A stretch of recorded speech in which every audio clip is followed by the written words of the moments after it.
When do we start? We just did. When do we start? We just did.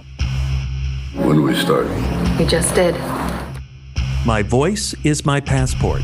Verify. And these two hombres' voices are their passports too. Double verification. It is July 29th, 2015, episode 368, Rope-A-Silicon podcast with Brad, Laramie, and Greta. Hello all. Hello Laramie. Hello Greta. Hi. We need, right off the bat, to talk about an incident, Brad. Involved you. It also involved Greta. Aren't I supposed to lead this show? I think this is important to get out on the table. What's going on? I'm so confused. We got to clear the air, Brad. Okay. There's a problem. Is this the big fellas thing? This is the problem. Last week, good tweets were read in good faith, and nobody said anything. Nobody laughed. Nobody did anything. So? And then I found out that you and Greta were in cahoots. That Greta probably found them all very funny, but because you'd been ordered not to laugh, didn't. So you know what? That's a lie to the audience. There was no order. And I don't think, I think you should just come out and say that now that all the good tweets were really good and you were just trying to be mean. I honestly don't know what you're referring to. I think you do, Brad. I think you do. One thing I'm not sure if everybody this week, realizes. are we going to get a fair reading of good tweets? Yes or no? Oh, sure. Greta? We'll get a fair reading. You get a fair reading every time. Greta? I do solemnly swear to give you a fair reading. Okay, good. Thank so you. What happens if she's silent this time? Well, that's fine. Then I'll earn that. Okay. There's one that's really good because I told Talara today and she left. There's one that's really good. Yeah, at least one. If Laura likes it, I'm sure I will. Sounds like a setup for disappointment. Ah. No. Okay, there's one thing I need to say right off the bat with this episode. Oh, no. This is the last new episode that is going to be available in the Libsyn app. What happens now? All future episodes and all past episodes are available on the iTunes podcast app. So if you have an iPhone, I totally recommend just using the podcast app to listen to this podcast. You'll get pinged every time there's a new one. You should just subscribe. You get pinged when there's a new one. It automatically and you can set it to download the two most recent or whatever. But everything we have done, even the past subscriber-only episodes, are now available on iTunes as well as SoundCloud. What if we don't? Brad? Oh, sorry. What's what called? The podcast. Rope-A-Silicon podcast. And it's also, the artwork is updated on iTunes. All you do is search for Rope-A-Silicon. You can even search for Laramie because God knows there's only one of those. What if we don't have an iPhone? The SoundCloud app. Okay. Does have it. You can always listen to it in your browser on your phones. That's going to have the SoundCloud embed in each article. But there is a SoundCloud app for Android and iPhone. Now, if you have a Windows phone, consider yourself lonely. Okay. Take it easy. I had a Windows phone for a long time. Of course, you had one. SoundCloud never even got it. The one thing about SoundCloud app compared to the iTunes one, though, from what I've already been told, is SoundCloud does not save your spot. So if you were the rude reviews on there too? No, because that's the next topic of conversation. I led you right into that, didn't I? I can't take you to the next topic any better than that, Brad. No, you're doing a wonderful job today, Laramie. You even started off the podcast with a topic of your own, which I think if Mitch is counting, that might be the first time in several episodes. I said, j'accuse. So the other thing is we are going to begin the Patreon, which I don't think everybody understands what this is, which is understandable because I hardly understood what it was before I actually started creating it. So this is an instance where the podcast will continue to be free. What you can become is a patron of the podcast on the website patreon.com, patreon.com. There is going to be a page for the Rope-A-Silicon podcast and a variety of levels where you can contribute your hard-earned money to the podcast for a variety of rewards and adulation. There will be levels from $3 to $10 to $25 to $50, on and on and on and on the way up. Some of the rewards, we haven't finalized everything yet, but I can tell you we count on giving you an overtime, which will be at the end of each episode. There will be a 10 to 15 minute or however the hell long we go. Once the episode's done, just discussing the episode. But more than that, Patreon subscribers, or patrons as they're referred to, can go into there's an actual special spot on the Patreon pages, which we have not even started or set up yet. So I don't exactly know how it works. We'll all have to find out together, where you can provide questions for us to answer once the show is over. There will be instances where you will get to download one of the past All Rude review episodes every single month, or at least up to I think there's 66 of them. So that has us taken care of for several years if this manages to continue. There will be what we are going to be calling KG commentaries, which will be audio commentaries on strictly Nicolas Cage films. And I actually watched Face Off this weekend, Laramie. It holds up, doesn't it? Face Off, and I wanted to watch Con Air, but I started listening to and we were talking about this before we started, the How Did This Get Made podcast. Mm-hmm. And it sounds like both of you love this podcast. It was my first time listening. Whoa. I started listening, I want to say about a week ago, where I listened to the Jupiter Ascending one, which was hilarious. And then we went to the Scottish Highland Games here in Enumclaw, which I believe is where they have, it's either Enumclaw or Ellensburg, where they have didn't they have sex with horses there? That is Enumclaw. Yeah. I don't think I saw that guy. The movie Zoo you're referring to. But we listened to the Safe Haven episode on the way there and Face Off on the way back, and I did listen to Con Air.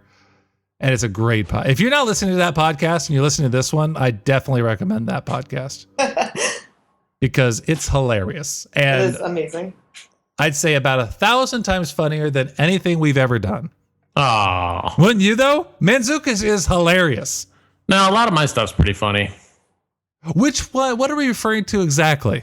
My good tweets that you sabotage. Okay. So you're comparing that? That's interesting. Yeah. Then there'll be like a Google Hangout on one of the levels where you hang out. We're going to have a Google Hangout for like an hour or something once a month or something like that, where I think Laramie's going to go topless for it. All naked. Yeah. On Laramie's side. Yeah. Yeah. Okay. That better be a promise. Sammy. Lot of white flesh flopping around. Don't ask for him to promise that, Greta. We really don't. We don't want to hold him to that. But well, I mean, there'll be more on that soon. So if you're confused, don't stress about it. I will have an actual post, an article I will put out there so everybody can understand. But if you are listening to this on your phones, the one thing, if you have an iPhone, I would definitely recommend getting the podcast. The app, just use the Apple app. If you have an Android device, definitely get the SoundCloud app. Search for Ropa Silicon on either one of them. You'll find us immediately, and you can subscribe to them on either one, and you'll get updated with all the new episodes. One thing that isn't on the Libsyn app already is Kevin Jaggernaut and I from the playlist already discussed the Toronto Film Festival lineup, which was announced. How long was that pod? About 40 minutes. Nice. I have some conflict with that guy too. Drop me from Twitter. Stop following me. No. Yeah. What were you doing? I don't know. He specifically or the playlist? Nope. K-Jags. That's awesome. Yeah. Here, let me. What do you think I did? Oh, he's not signed on.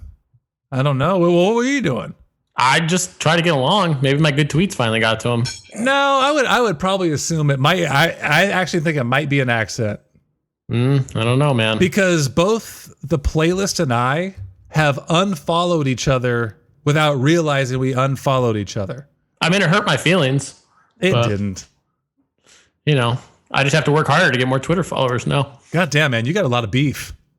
I really do today, don't I? What's going on? I'm getting ready for Straight Outta Compton, you know? What's You know that what hurt mean? my feelings? Uh-oh. Um, the fact that I was not included on the TIFF podcast. Because Well, you're not. I didn't know you were going.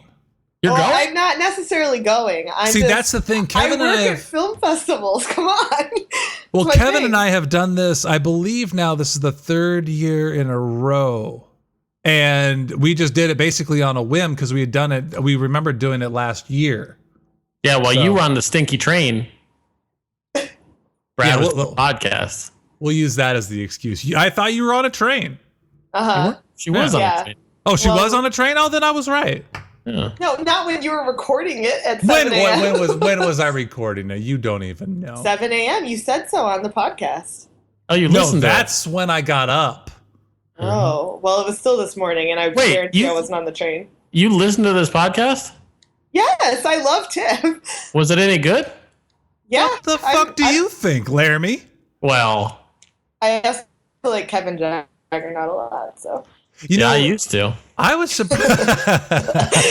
I was surprised how many times we've had him on it. We haven't had him on much lately because he continues to be busy every time I invite him. But we had him on quite a because as I went through adding all the old episodes of SoundCloud, I even tagged each article or each podcast with what was going on, and we had him on quite a bit. Yeah. We used to be friends. I mean, Yeah, then it all went downhill. yeah, I guess you guys are like mean girls. That's what it is. Yeah, Doing our best. you're a click. Dude, I'm doing my best to get all Greta's and Laramie's out of my life and this podcast. I mean, I just brought one of them in. It's in trouble. It's just, I'm a nice guy. You're a mean girl. fortunately, I only know one of each. So I can get rid of you guys. Do you know any other Gretas, Greta? No, everybody always tells me their dog is named Greta, which I always. People like, say that to your face? yeah, Thank they're like, you. oh, my neighbor's dog's named Greta. Oh, our dog's named Greta. I'm like, where did you think to come up with that name? Like, I was named after Greta Garbo, and my sister's named You Ingrid were after named- Ingrid Bergman. Wow. That's Oh, yeah. amazing. My film runs deep, man. I'm not new to this. Okay. You know what I My would say name. to somebody that said, my dog's name is Greta or What my would you- dog's name is Brad? Well, I would say, fuck you. that's Yeah, but they're always like nice older white ladies, so I feel bad. Greta 'Cause I is read- also, what is it, an acronym for great? Mhm. Yeah. Accurate. My sister did say she met somebody named Luke, and just in her head one time she goes, "But Luke the that's dog. a dog's name." There was Luke on the OC. Remember him? Oh yeah. Well, I named him Luke also Careful. because it's close to a human's name. Like our next dog is going to be Todd. named Todd. Todd's a great name for a dog. That's a good name. Todd. I think Craig would be good. My next dog's Alan. named Brad. I'm gonna come over It's there weird 'cause I'm actually going to name him Brad Brevette. and tell you to fuck right off. His name is What? actually Brad Brevette. You could jog right on, Pally. Either of you watch Battlestar Galactica? Hell yeah. Yep. My cat's named Gaius. Nice. I know a dog named Starbuck, as a matter of fact, Oh. after BSG. I like You know, I could probably watch that. Do you remember everything from a television show or movie, or once you start rewatching it, does everything start to come back? Like, how I do much not of Battlestar could you guys remember right now? Very Yeah. little. Yeah, I've seen it twice through, and it's still rough. Trisha Helfer's really hot. I remember that. And Katie Sackhoff is really hot. I remember that. True. And then the Cylons have a plan. I remember that because even though it didn't really seem like they did a lot of times. Because it's always, whenever somebody asks me, like, what's your favorite, blah, blah, blah. And most of my answers I realize are more based on how I remember feeling watching these things. A vote. So I don't know if most people, some people seem to remember like so many details that No. I talked to somebody recently and they were talking about how it was recently National Hot Dog Day. And they said, how many movies have like feature hot dogs? And in my head, I'm just like, I can't remember any of them. Can you, like, I talked to one person today. Oh, I know and one. They mentioned Dumb and Dumber. The breakup. What happens in that? Remember the first scene? She's with the other guy, and Vince Vaughn's like, give her a hot dog. She wants one. Remember? They're I at the Cubs game? vaguely remember that. Or White Sox game? Yeah. Cubs. Oh, Cubs. yeah. Greta, Cubs. can you remember anything? I would probably just make it up and say some kind of baseball-related game or movie, like So if you're like, Yeah, if you're lying, working on, it's not as effective. You tell us. yeah, it would be a lie. No, I do not remember details like that. that's what, if I start making lists, I'm just going to start lying. Yeah. Like it's National Hot Dog Day today. My top 10 movies featuring hot dogs. Yeah, like what are you gonna go through them all? Tell me there's no hot dog? First one, Citizen Kane. I loved it when Orson Welles ate that hot dog. People would be really mad. That sounds like a clickhole article, actually. That would be a phenomenal article. I don't know why he sat on the frozen hot dog, but I can guess. What would you guess? I'm just wondering if it broke off after it thawed out. Oh, okay. I see. It's gonna be that kind of show. Yeah, it's going blue, baby. I like it. I don't know if you guys read through the comments because there were only a couple of them, but I managed to scroll through and get So a are we few. gonna get more and more comments now because it's free? Is that what's going on? I hope so. Are people just angry? Yeah, Everybody's angry. Everybody's angry all the time. I'll piss people off. We'll get lots of comments. Yeah. I think Greta might be just trolling at this point. But Cordia is coming to the U.S.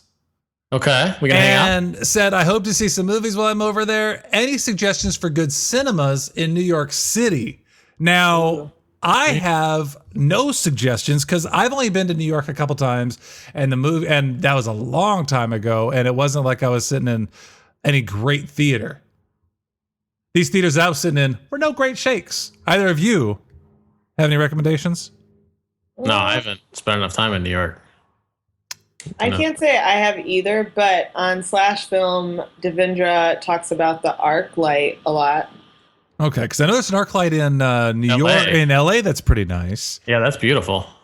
The conversation I thought was pretty funny, though, as it devolved into hating Florida. When Michael goes, why does everyone hate and or make fun of Florida so much? I'm in the greater Tampa Bay area, and I think it's a great place to live. Here's the thing about Florida. As a Florida native, born, also bred there mostly, it's just got a lot of different cultures. Wait. You were mostly bred in Florida? Yeah, so I actually lived in Florida from age 0 to 3, and then again from age 11 or 10 to 17 or something. So how do we count bred? Like, the breeding process is really only Like a love handshake you're talking? more or less. Okay, so I guess I was born and bred there. Well, was there a question as to whether you were born there? I was definitely born there. I have a birth certificate. Okay. So I think Florida has so many different cultures that usually one of them's up to no good, like Inglewood. It's really the craziest stories Well, Miami is crazy. Like come out of Florida. Like Vince, I don't think he's done it recently, but he used to do almost a Florida column. Well, Ashley Burns lives in Orlando still. Okay. So he talks about Florida a lot. But Florida's a crazy place.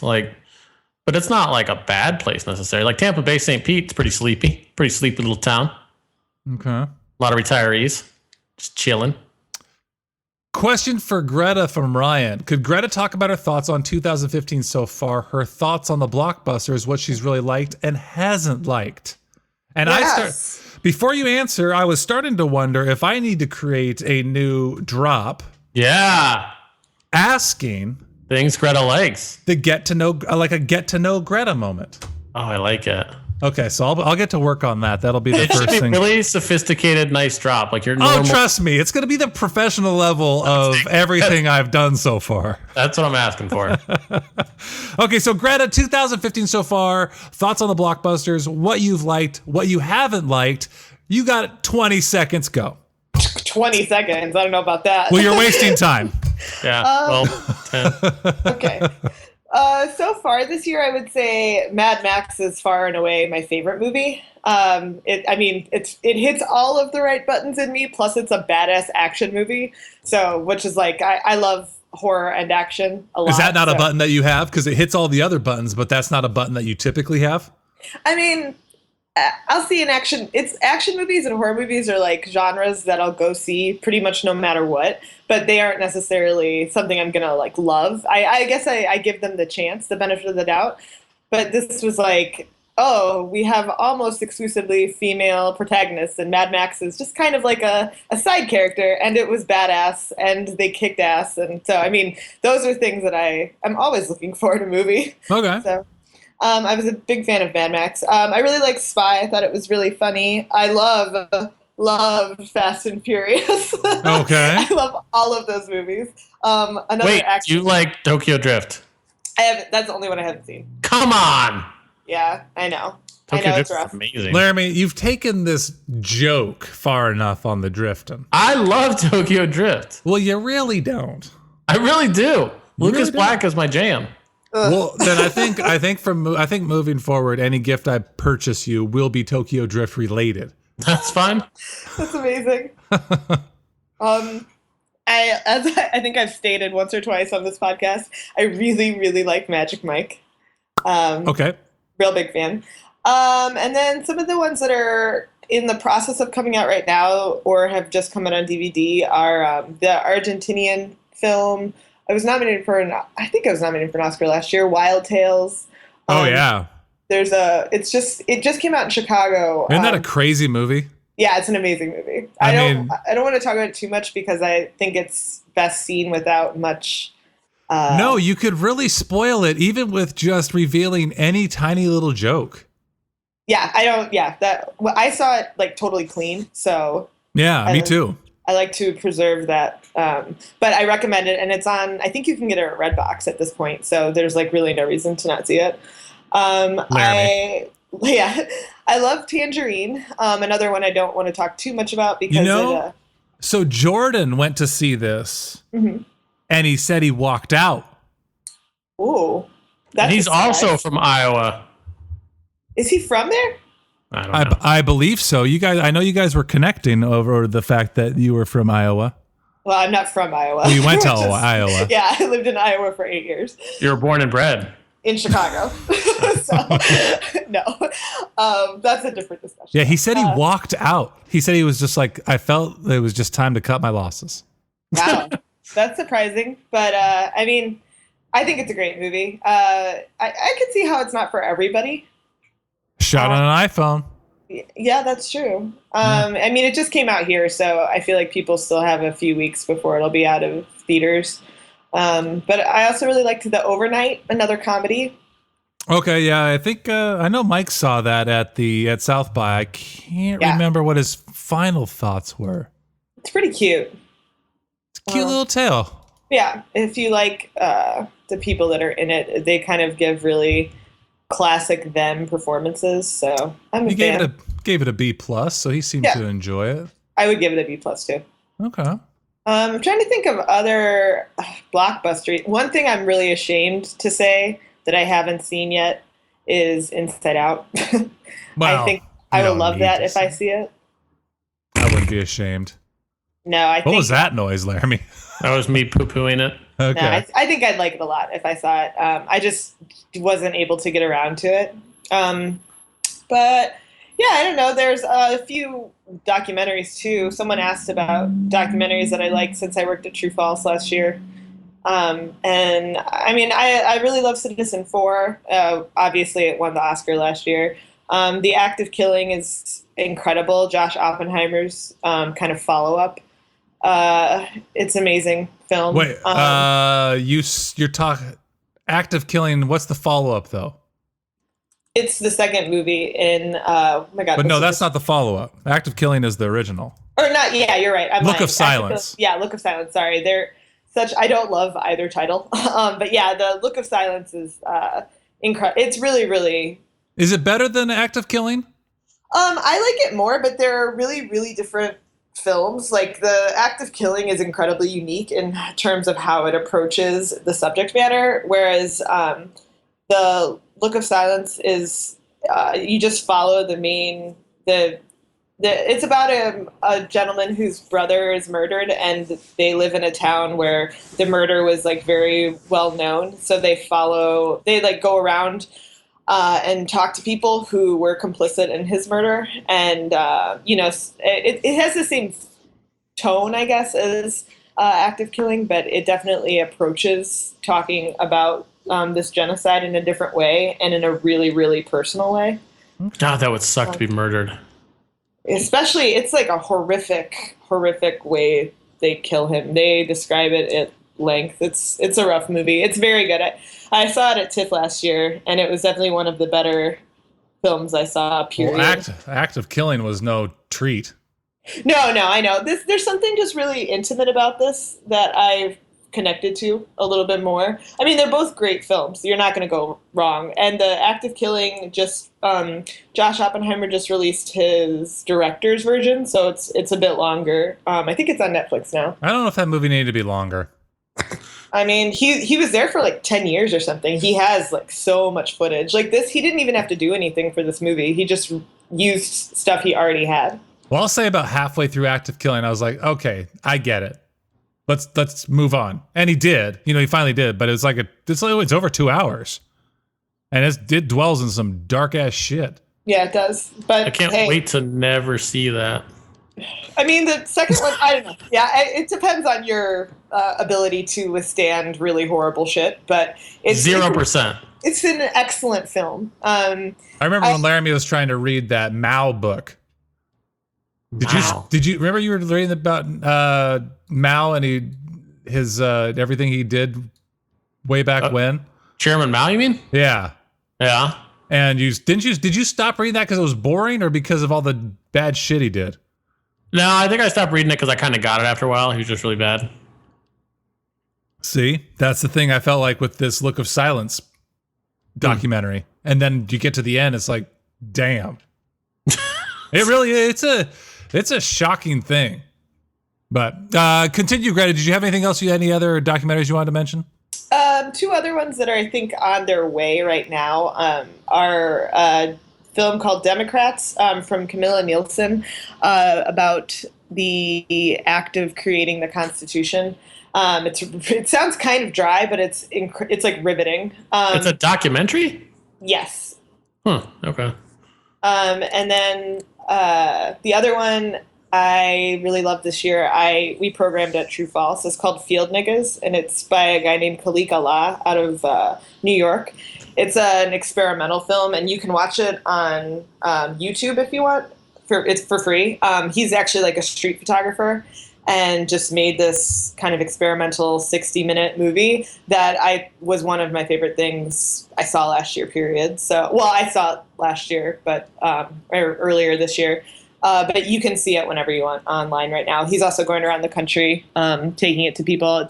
It's about the intersection at Lexington and 125th in New York, and he just talks to a bunch of different people who are drug addicts and drug dealers and homeless and prostitutes, and he does this kind of weird out of sync audio thing. But because he's got such a great eye, it's like beautiful to watch. The color saturation is great. I loved it. It was absolutely one of my favorite things I saw last year. So, you see Michael Moore? Go ahead, Laramie. That brings up a pretty good joke, though. Okay. I like my women like I like my film. Experimental. That should have been your good tweets. Oh, damn it. Should have saved that one. Wow. That would have absolutely been my winner last week. I think Greta thought that was funny. I slayed that one. Thank you. It's loud and I'm trying to be kind of close to the computer. So see, when you're not like conditioning her against me, we're friends. Okay. Today in the TIFF announcement, Michael Moore has a new documentary. Oh. Where do you two stand on Michael Moore? He's a little annoying now. Bit of an asshat, right? His stuff used to be interesting, but I think it's sort of repetitive at this point. This one is titled Where to Invade Next. Okay. So doesn't that just hit it on the head so hard? It's like, okay, do we even need to watch this documentary? I wonder what if he comes up with like Canada. I'd be interested. One of the synopsis, Academy Award winning director Michael Moore returns with what may be his most provocative and hilarious film yet. Moore tells the Pentagon to stand down. He will do the invading for America from now on. Did they listen? I don't know. Yeah, they listen. After I think Sicko's where he kind of lost us, right? Yeah. Sicko It's like, yeah, the healthcare was system blows. such Get a it. piece of shit. It's just all very like the capitalism of love story was so bad as well. It's just very like gimmicky, I guess. It's pointless. It's Whereas saying, Roger and Me to me was actually kind of like interesting. and Fahrenheit 9/11 was comical, You know, but even Fahrenheit 9/11, it's just like, what's the point? he's become a caricature of himself, pretty much, right? Yeah, and he likes it to he preaches to the choir, and the problem is that he's smart. And so he runs into this thing where he knows he's smart, he knows what he's talking about, and he has a point. And so he just berates people, and that's not going to solve anything if you're actually looking to come to a solution. And I agree with his politics for the most part, but at the same time, I can't stand the guy. Were you a Bowling for Columbine fan? You know, I can't remember it. I just rewatched that recently. What do you think? I really liked it. I'm kind of with Brad, and I also think that he sets a bad precedent for documentaries in general, because I don't think documentaries are necessarily about knowledge, promoting information and knowledge. I think they should have much more of a narrative thrust. Well, they can be if they tell both sides of the knowledge. Like, okay, here's a fact. We'll take this fact and we'll discuss this fact from both sides of the argument, because he's clearly drawing a line in the sand saying, I stand over here. And then he goes, and all the idiots are over there. That's more or less what he's saying. And that's not going to help anybody. I don't disagree. Yeah. I mean, I think Bowling for Columbine is one of his best films and is pretty effective and moving. As someone that was not necessarily totally anti-gun regulation in the past. But yeah, I mean, he's definitely telling a story to people that are already willing to listen. So I don't know how much gets accomplished. Yeah. I got a hint. Documentaries that count down to 0. Oh, God. I don't know if that ever even got released. Really? I don't think so. Countdown to 0? Yeah, it did, didn't it? Did it? Did you see it? No, I didn't, but I feel like How many nuclear weapons should we have? That's a good question, Brad. 0. 0. Oh! You're doing it for me. You're doing my work for me, Laramie. 0. Yeah, it came out in 2010. Yeah, Laramie and I saw it in 2008. Oh, at a festival? We saw, that was our first year. Oh, wait, or was that 2010, Larry? That was 2008, wasn't it? Did we go to Cannes 2008? I don't know. It's been a long time. Maybe it was I don't know. I know I was very sleepy. Oh, my God. We wanted to kill each other. Being too miserable with somebody else, though, does make the experience a little bit better. A conversation popped up in the comments regarding Blade Runner. I can't remember what I said during the podcast, but you said you liked it better now that you've taken time to understand that. I think. Okay. Yeah. Well, because Racketman goes, I'll never understand the love for Blade Runner. I'd say that's one of the most overrated movies out there. And some other people added their thoughts on some overrated films. Some were Goodfellas, Raging Bull, The Big Sleep, Godfather 1 and 2. And I was curious. Overrated, or just movies they don't necessarily need to return to watch ever again. They have no inkling to watch them ever again. Mm-hmm. And I was curious if either, and this is obviously taking a look at this from the perspective of quote unquote classics, movies that people consider classics. And I was curious, do either of you have any classics that you just don't really understand why they're considered classics? What's so great about them? I'll try and answer that. Well, I'll let Greta answer it first because I don't know. No. You answer it first. But I was going to ask another question, which is, does rewatchability matter in terms of quality of film? I guess is the. Well, see, and that's also where I came at Blade Runner because I never want to watch Schindler's List again, but it's a great film. But I'll never watch it again. But you understand why it's a great film. Yeah. That's the thing. I think it's more of a question of, God, I saw that and I really don't know why people consider, like, I think Goodfellas is a good movie. Yeah. But I would actually agree with people who say, I don't quite understand why so many people think it's such a great movie. And I would actually say the same thing about Vertigo. I don't understand why people think Vertigo is so amazing. And I don't know if it's because everybody says it's amazing, or if it's because of some of the filmmaking techniques that Hitchcock used. My big one is There Will Be Blood. What? Yeah, I don't get it. I mean, I understand there'll be blood. Like, I get that part. But I get if what the theme is, what I think it is, I don't think it's all that profound. I don't know. That was a movie where I actually think people were afraid to admit if they did or did not get it. Because I have watched it, I think, once. And I couldn't necessarily tell you the overarching theme of it at the moment besides what it's got like a capitalist theme to it, or am I wrong? Yeah, it's like the thirst for success and what you're willing to sacrifice in order to be what you think is successful. But I mean, that's not like crazy innovative. No, but it's just an incredible. I mean, I think the acting is really what makes. I would agree that film. the acting is impressive. I think I like Dano quite a bit as well, but I don't. I just thought it was a little bit monotonous, I guess. that is an interesting thing because I think there's a lot of people out there who like if there's a great performance in a movie, they end up praising the movie more than I think maybe more than the movie necessarily deserves. I don't know. I agree with you. What else? Like if you think Paul Dano and Daniel Day-Lewis are phenomenal in There Will Be Blood, I still don't love the movie. Yeah. some people will go, but the performances are so great. It's like, okay, so now we're not necessarily talking about the movie. Are we just talking about the performance? Because if everything comes together, but I guess at the same time, the direction in There Will Be Blood is great.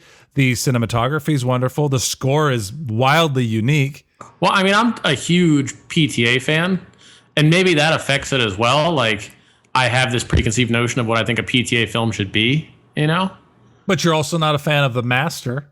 No. And what were your thoughts on Inherent Vice? I liked Inherent Vice. Yeah.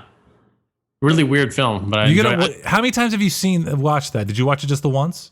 I think just the once, yeah. I tried watching that movie again and quit. Didn't go well for you? Just did not enjoy it. Okay. Greta, where do you stand on those? On those, I really liked There Will Be Blood quite a bit. I've only seen it twice, so if I revisited it, it may be different because I saw it in the throes of its, popularity. I really like P.T. Anderson in general. I do not have an opinion about Inherent Vice. I did not see it because I knew I had a really strong feeling I wouldn't like it. I tend to not like drug movies very much, or movies that are even vaguely motivated by drug use or kind of surrealism. You and Laramie are so... You have these aversions to certain films, and you just avoid... Like, Laramie avoids things. He's like, I am not going to like a horror movie. Nope. I'm out of here. I think this is a bit more specific than that. And I also do see most of them. Like, I've seen Trainspotting, I've seen Requiem for a Dream, I've seen a lot of drug movies, and I like some of them, but it definitely is... I have to kind of push myself to go see it. And Inherent Vice was not something I thought I was going to love. So I had too much going on. I see like 600 movies a year or something. Like, I don't have enough time. I feel like one of you is not a Lebowski fan. I don't know which one. I'm not. I hate The Big Lebowski. There we go. Yeah. Well, I don't hate it. I guess I will say, is I it can watch that considered a movie at classic any time. though? I would say it. Even if I don't, perhaps I don't love it as much as everybody does, but I would probably still consider it a classic because I respect its place in the hearts of most people. Yeah, I love it. I mean, but I've watched it 300 times. I would agree. I totally respect people's. Yeah, I totally respect people's love for that movie, and I really, really, really like the Coen brothers for the most part. They're definitely among my favorite directors around, but I cannot deal with that movie. I don't think it's funny. It's just it's not for me. If there's a comedy that people are going to love, I would much rather it be that one than something Click? like the piece of, like Click, or that piece of shit vacation movie that came out today. Because I can't wait for. Have either of you seen that yet? No. Okay, because just wait. No. What do you mean? No, what? You guys got to go see it. What? I'm not going to see that unless you make me. I'm making you. Why you're dropping out over there? Why? I don't know why you're dropping out. I'll see it, Are Brad. people really listening to like No, I mean your hear a connection is review dropping of out. Vacation? No, your audio's dropping out. I'm not sure. I think she's confused herself. Good times. You're dropping out a little bit too there, Chef. What? Yeah. Everybody's dropping out? Yeah. Do you want to stop for a minute? I think there's been a global outage. Global internet outage. Okay, Laramie, you're back. Greta, are you there? Greta, hang up. I'm going to call you back. You guys are both still a little blurry. Okay, Chef. I'm hanging up on her. No, let me. Oh, there was that noise. Add to call. Shabby dabber. Give her another shot. We'll give her one more try. Yeah, I like it. I hate you guys. One more try. I Are you- didn't say Her connection's bad still. how much I love you. Greta? Hello? Really? You guys are a lot better. Yes, you're both a lot better. Yeah, Yeah. you're very scratchy. No? Are Can't you? hear me? Calm down. Are you on a wireless? Hello? Yeah, I am. Not Can me? you? Yeah, move- I'm on wireless. Should I not be? No. Can you move closer to it? Yeah, if you can complain about cricket sounds though. I'm going. I'm moving. Taking Nobody all my heard- shit nobody that I got heard- all laid out.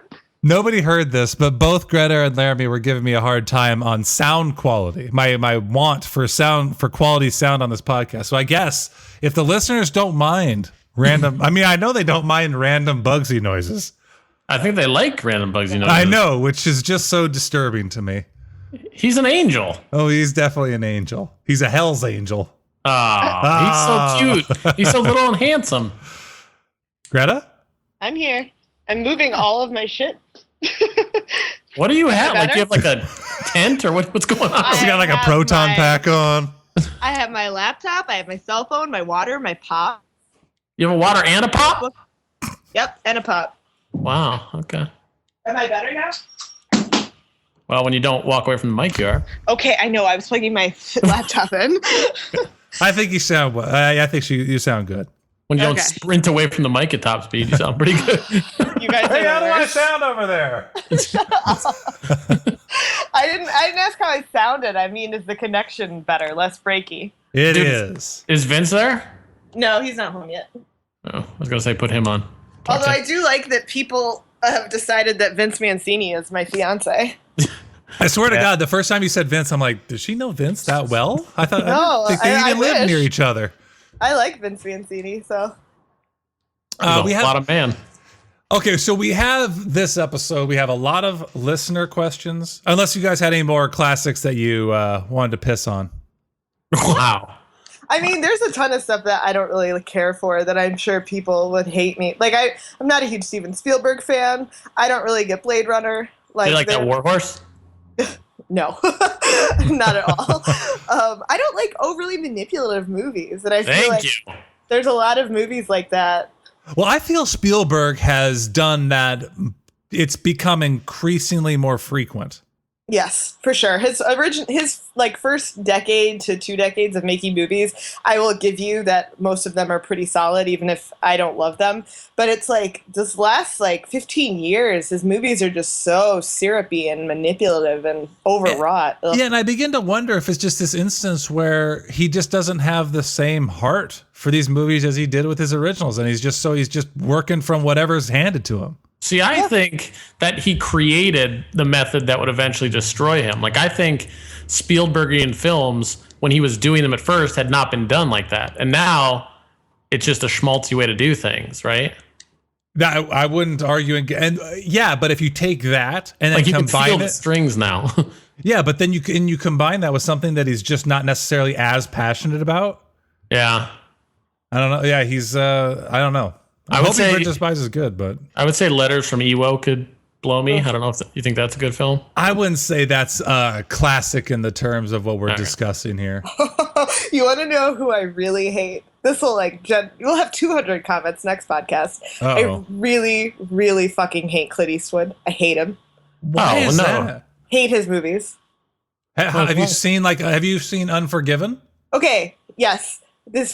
I'll do the same thing. His first decade of movie making and acting. I don't dislike him as an actor at all. Well, he started acting in 1912. I mean, so going from 1912 to 22 then? Man. Gran Torino is Oh, yeah. I'm right there with you. So bad. So bad. Yeah, so we gotta tone back the vitriol here. I mean, because I would tend to agree. We hate those too. Yeah. Recent Clint Eastwood has been a nightmare. Oh, but a lot of people don't think that. Oh, of course, a lot of people don't like that. They lie to themselves. There is an exception to this rule, though. Invictus, loved it, so good. Said no one ever. Some of the worst filmmaking is that moment. I hardly remember the scene, but it's when the helicopter is flying. I don't know what's going on. I just remember the song that was playing in the background, and it was basically telling us the plot of the film. What's the one about baseball? Trouble with the Curve. Trouble with the Curve. Well, he didn't direct that. Newfangled computers. How do you turn on this? That's right. It's what is going on? Back in my day, you could hear it by how the bat sounded. I think Mystic River was the beginning of the end for him. I wasn't a fan of Mystic River either, and everybody loved it. And I'm just like, what do you love about this? Oh, don't you love rape and revenge? And it's so sexy. I like rape. But not revenge. I draw the line at revenge. Combine them, yes. Separately, no. That's in Trainwreck. I don't want to spoil anything, but yeah, sorry. Tilda Swinton. Anyway, keep going. I do like the line, yeah. Okay. I got a question here from Good Grief. Good grief. Is Adam Sandler cinematically indestructible? With recent accusations of racism, pretty consistent box office bombs, and critics tearing him apart over Pixels, it would seem his career should have died a long time ago. And yet he's still able to get roles. Where other comedic actors such as Eddie Murphy, Chris Tucker, and even small-time fads like Russell Brand and Sean William Scott have fallen off the face of the earth. Chris Tucker didn't want roles. Okay. Hey, quit interrupting me. Okay, all right, sorry. What is it that allows Sandler to keep going? Is it his proven longevity? I would say it's just lowest common denominator, general movie-going audience that has allowed him to do what he does up to this point. But I would also say with Pixels, it's becoming, and a lot of shit. I can't remember what I wrote in the box office thing. I had stats to, what did I have here? Other than Grown Ups 2, which made a little over 40, his last films, Blended, 14.2 million opening. That's My Boy, 13.4. Jack and Jill, 25. And then Pixels did 24. No, what did it do? 24 million. And so I think the jig is basically up, even with the lowest common denominator. I think we have now realized the final number of people that are going to go see his movies. Do you guys disagree, or do you think what's the situation here? I think he probably will keep making movies just because, even if they're kind of direct to video. Well, he has I think a 6-film deal with Netflix or something. Yeah. Isn't he still huge among kids? I don't know. For his recent stuff? Well, that Hotel Transylvania, I don't necessarily count. Do you? No. No. I don't think that's what we're talking about, really. No, we're talking about the Adam Sandler bullshit, the comedies I just mentioned. Wow, bullshit. I mean, if Paul Blart can get a second movie, then, Well, he's a Sandler acolyte. I know. But Grown Ups made a ton of money, right? The sequel opened with 40 something. I think which I believe was even down from the original. Let me But the movies only cost $12. They just get spade some cocaine and call it good. Let's see here. It's disappointing because I think Punch Drunk Love is one of my favorite movies ever.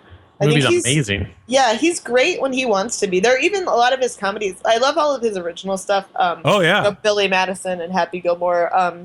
But even lately, I like the one movie, 50 First Dates. Yeah, I like Wedding Singer. Yeah, Wedding Singer, of course. How much do you think the Grown Ups movies cost? I think the first one cost like 30 and the second one cost like 50. 80. Both of them 80. Shut up. That was a guess. Where did the money go? The actors. Right up your cram hole. They crammed it up their cram holes. Clearly. And the first Grown Ups worldwide 271, the second one 246. Wow, I thought it'd make it a lot more than that. Both of them, actually, the sequel opened a little higher than the first one, like 800, pretty much exactly 1 million higher than the first one. They both pretty much did the exact same business. That's profit, right? Well, it is, but let me click on his name here. Men, Women, and Children opened to $48,000. What a damn nightmare that movie was. I can't argue that. That movie there was another thing somebody mentioned to me that I'll have to look up here regarding the box office. But Men, Women, and Children, most theaters it was in was 608. It only made 705,000 lifetime. Blended only went on to make 46.2. That's My Boy 36.9. Jack and Jill 74.1. Just Go With It. Other than Grown Ups, which was a sequel, Just Go With It was his last $100 million earner back in 2011. What was Just Go With It about? Jennifer Aniston. Oh, yeah. It's all right. It's not the worst. It's no Blended. Let me see. I did not see Blended. Oh, you're missing out. Oh. You want to? So somebody pointed out in the box office article the drop that Selfless had. It lost 1,745 theaters. Whoa. It's playing in only 608 and suffered a 98.6% drop. Oh my God. That's insane. That's got to be the largest drop of all time. Why did it get pulled from so many theaters? It opened in 2,300. Second weekend, 2,300 after it had a 58% drop, which, I mean, it only made 5.4 its opening weekend. Wow. But they just said, fuck it early on that one. That's alarming. That's an alarming drop. Like, I don't even think that's mathematically possible. I think that might be wrong. Because you'd have to go from like 2 million to 2,000 or something. What do you mean? Like a 50% drop off 2 million is 1 million, right? Yeah. So to go to a 90% drop from 2 million, you have to go to 200,000. But you said 2.2 million to 31,000. Wow. Okay. That's incredible. That really is. I've never heard of something like that before. Well, let me see what they were talking about. Because it was... Ian wrote this. A random tidbit from this weekend. Back in January, you guys talked about the massive 90+% drops for Black Hat and Mordecai in their third weekends when most theaters dropped them after their 2-week commitment was up. Well, Selfless topped both of those handily with a 98.6% drop and a per theater average of $51. Jesus. That's like 7 tickets or something. My God. That's 7 tickets for the weekend, too. That's just the whole weekend. Amazing. I thought that was funny. So what's the verdict on Adam Sandler? Is he going to continue to be like on Netflix? He might thrive. Yeah. Don't you think it could be interesting? I don't think it could be interesting. Like, I'm not going to watch it. It could be. What could be? Can't he do whatever he wants? Or is it kids films or what is it? The first one he's doing is the Ridiculous Six, where he was like racist toward Indians. Oh, I did not know that. Well, he had there's one joke, put your pee-pee in my teepee. Okay. One of the women's names is No Bra. All right. Let me see here. I know. Did you see that Lone Ranger, though? Let me pull. Do you remember when that was supposed to be a good film? That was weird. Oh, man.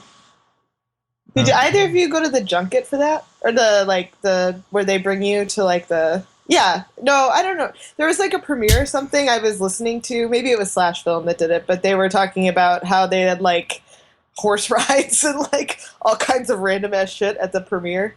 Well, I got invited to the junket in New Mexico for that movie, and I turned it down because the only way I'm going to that junket is if you staple my balls to a plane.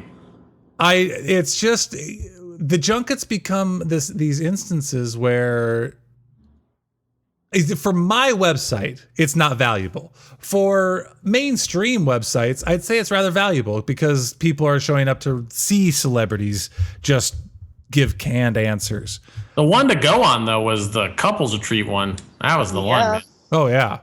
But so as far as the Adam Sandler thing goes, he goes, so let me see here if I can put my pee-pee in your teepee. Let me see what were some of the other things here. Sounds like a line you're going to try out at the bar this weekend there, Brad. The rundown does include examples such as frequent references to a character named Beaver Breath and a Native American woman who squats and pisses while smoking a peace pipe, both of which were part of the original complaint, because this is when a bunch of Native American actors actually walked off set. Are we animals? While no bra has no mention in this draft, there is a character named Sit on Face. Oh, wow. Flaming Wolf, 1 eyebrow, 5 hairy moles. And so Sandler was actually questioned about this and told the Associated Press, I talked to some of the actors on set who were there and let them know that the intention of the movie is 100% to just make a funny movie. So the intention is to make I wasn't meaning to be racist. I mean, meaning to be funny with a racist joke, but I just don't consider it racist. I don't know if you guys get the joke, though. What he's doing, because Native American names tend to be somewhat evocative, he is using funny words like sexual or scatological. You get it? Oh, we get it. I do. He goes, it's really about American Indians being good to my character and about their family and just being good people. There's no mocking of American Indians at all in the movie. I think I just named several examples of mocking. It's a pro-Indian movie. So hopefully when people see it, whoever was offended on set and walked out, I hope they realize that. And that's it.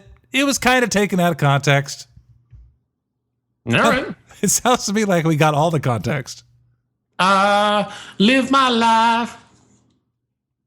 Okay. You ever heard that song? Nope. Do you like Imagine Dragons? No. Whoa. Okay. Well, maybe Imagine Dragon these nuts across your face. Is that what you're looking for? You want me to say yes? So you can say that joke? That was good. Why isn't that your good tweet? That one I stole, so I can't take credit for it. Oh, have you watched the new True Detective yet, Laramie? No. Well, So you're now 2 episodes behind. No, I watched the other one. So you're 1 episode behind. I told you to watch them both. Well, I got a life to live. Not true. Just for the record, is it the opening line of the new one? That's I've got blue balls on my heart. Mm-hmm. I think that should be your good tweet this week. So ridiculous. We all get a little bit of that sometimes. Blue balls on your heart? Hey, you don't need to say it twice. They say we only use 10% of our brain, but I think we only use 10% of our heart. What is that from? Wedding Crashers. Oh, yeah. I just recently watched that, too. Holds up. No, it made me realize that Owen Wilson, you're supposed to be cheering for him through the whole thing. He's a shithead. I was like, oh my God, why am I supposed to be a fan of his? It's funny. Men lie, Greta. Apparently. No, they don't. Brad. Why aren't there more mainstream movies that center on sex? Like 50 Shades of Grey. Rack-a-Man wants to know. Or just knocked up. That's like 50 Shades of Grey? There's that one with Tom Cruise and Nicole Kidman. There's 9.5 Weeks. These are all like kinky sex movies. Good Lord. Yeah, why aren't there more like that?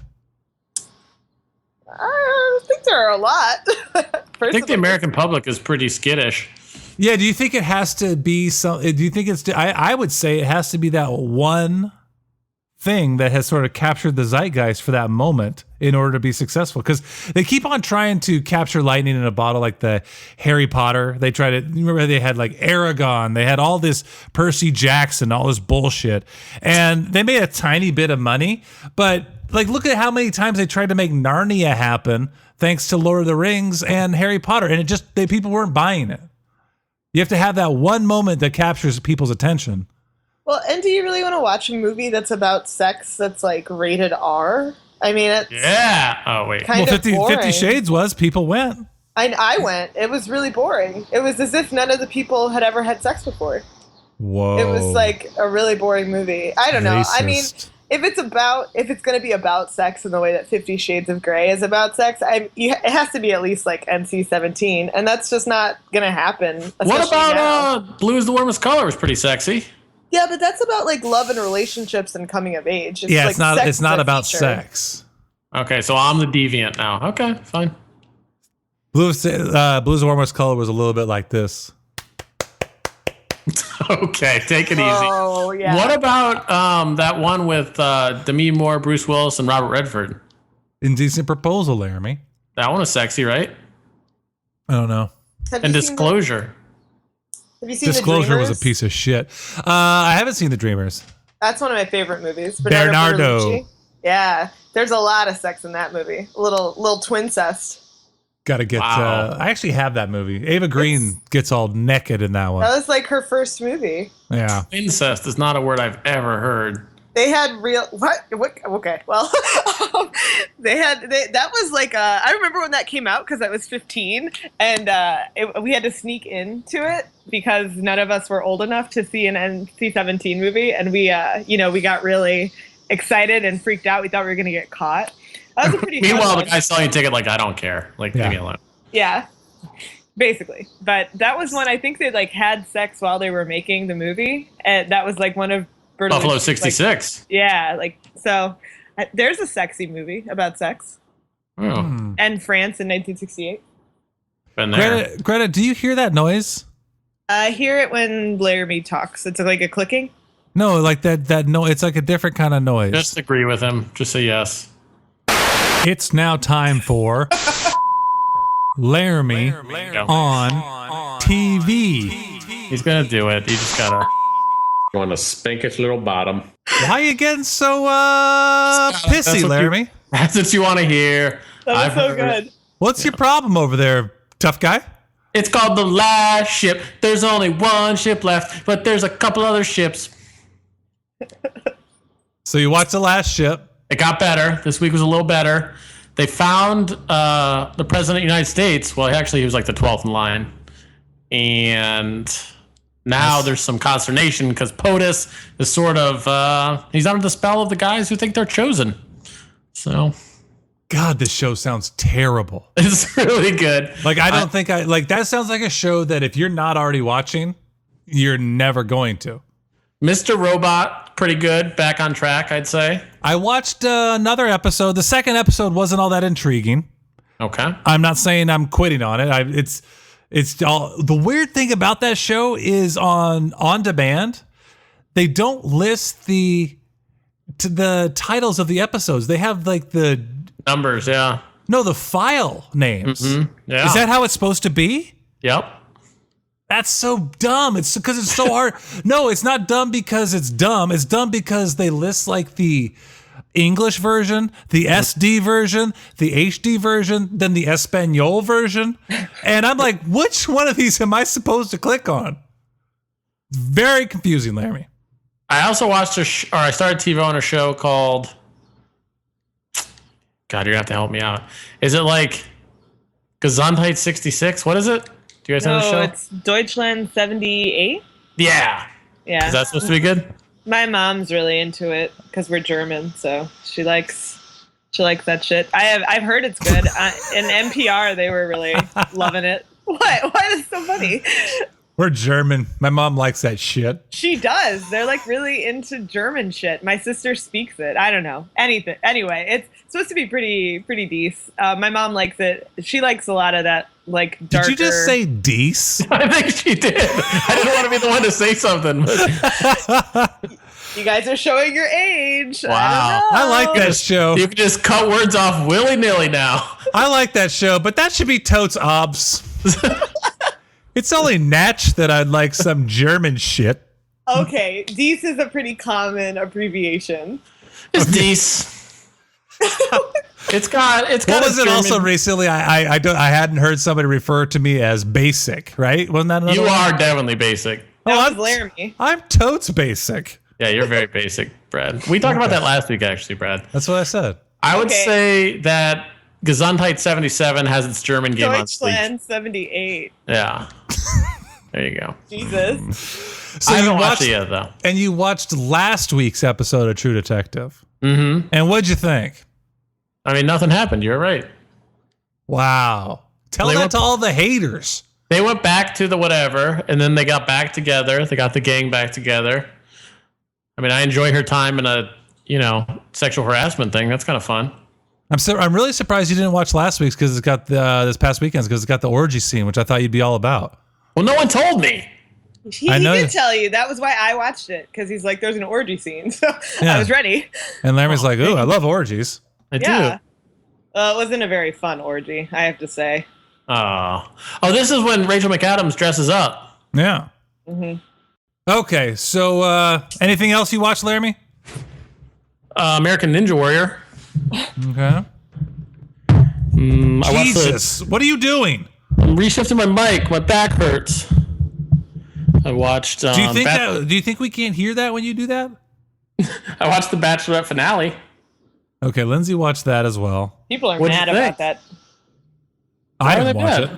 I don't know. I just saw so many articles where people are like, she's the worst person in the world. Why did anybody love her? I think it's real love. Oh, it's definitely real, Brad. I mean, I've watched like maybe an hour max, but I'm convinced it's real love. It's a lesson as old as time itself. If you want to find love, go on a TV show. I did see the men tell all thing. I saw quite a bit of that. And that's a true embarrassment for everyone involved. They're telling all. It is so pathetic. It makes me mad Greta doesn't watch this. What? It's just not something I can really fathom. Because that makes me seem like the deviant then, It's not, because it's boring. It's bad. It's like all reality television. It's wallowing in stupid people. This one's about love, Brad. But it's not. You're saying that it's contrived?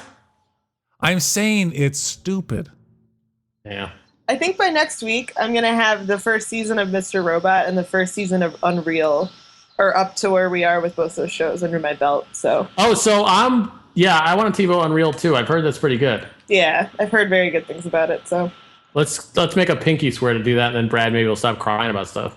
Pinky swear. By the way, you should both watch Show Me a Hero this weekend as well. The first 2 episodes I haven't watched it yet. It's the new 6-episode thing on HBO that starts starring Oscar Isaac, and it's created by what's his name, David Simon, the guy that did The Wire. Right, I will watch that. So the first 2 episodes, I believe, are on Sunday, so we can discuss that next week as well. It's called Show Me a Hero. Yeah, the title's pretty stupid, but it's not like a horror film or anything, is it? No, it's like a 70s political drama of some sort, right? Yeah. Do you know, Greta? I've heard about it. I try not to pay too much attention. So, and what about that Will Ferrell baseball thing? I might check it out. I don't really care too much. Okay. Do you? Oh, I don't know. Something big is coming out July 31st. July 31st on Netflix.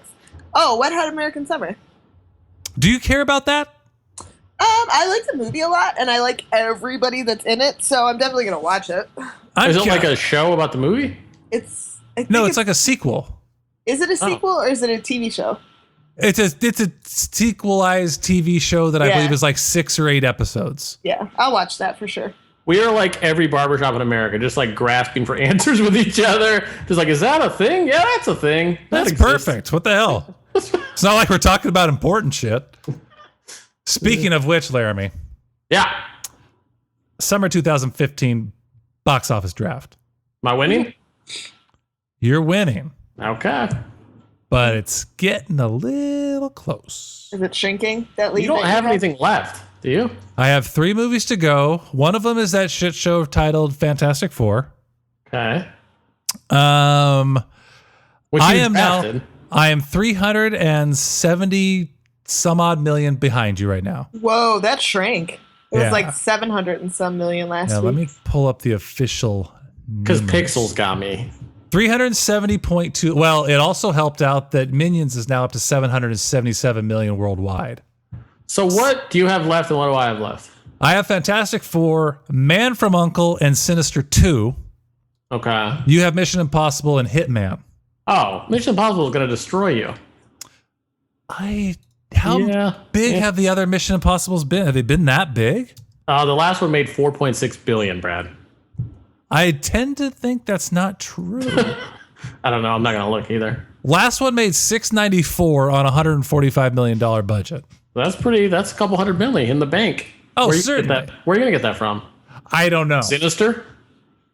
Sinister 2 will make me money. It won't make me any kind of real money. Man from U.N.C.L.E. Greta, do you have any interest in Man from U.N.C.L.E.? No, I mean, I'll see it if you make me, but I don't really love spy movies like that. It looks kind of generic, so. Laramie, do you have any interest in seeing Man from U.N.C.L.E.? Not what I'm going to. But I'm just I'm just curious to see. The only thing that makes me interested is Guy Ritchie. And so most people I feel don't care about Guy Ritchie. Right. I would agree with So that. I feel like this movie is not going to make any money. No, I agree it's not. Your one that can make money is Fantastic Four. And it looks like a punch to the face. Well, I would say it doesn't necessarily look bad, but the fact they're screening it the Wednesday before release is not a good sign. A good sign? So, I mean, I think you're still going to win. Yeah. But unless Minions can actually hit $1 billion. Even if it does, my next films are better than your next films. Minions basically, if that hits $1 billion, brings me up to even. Yeah. And I have Two movies, and you have 2 movies to go where I have 3. Yeah. And if you want the Hitman, seat, you can. and Hitman ain't gonna make you nada. Who's gonna win, Greta? Who's gonna win? I really hope Laramie wins. Thank you. I'm pulling for him. Thank you. I would like everyone to know I still have the 15-minute and 44-second mark of the June 19th episode marked, where Laramie was talking shit about the fact that he thought he was going to win. I'm going to win. Laramie, slow your roll.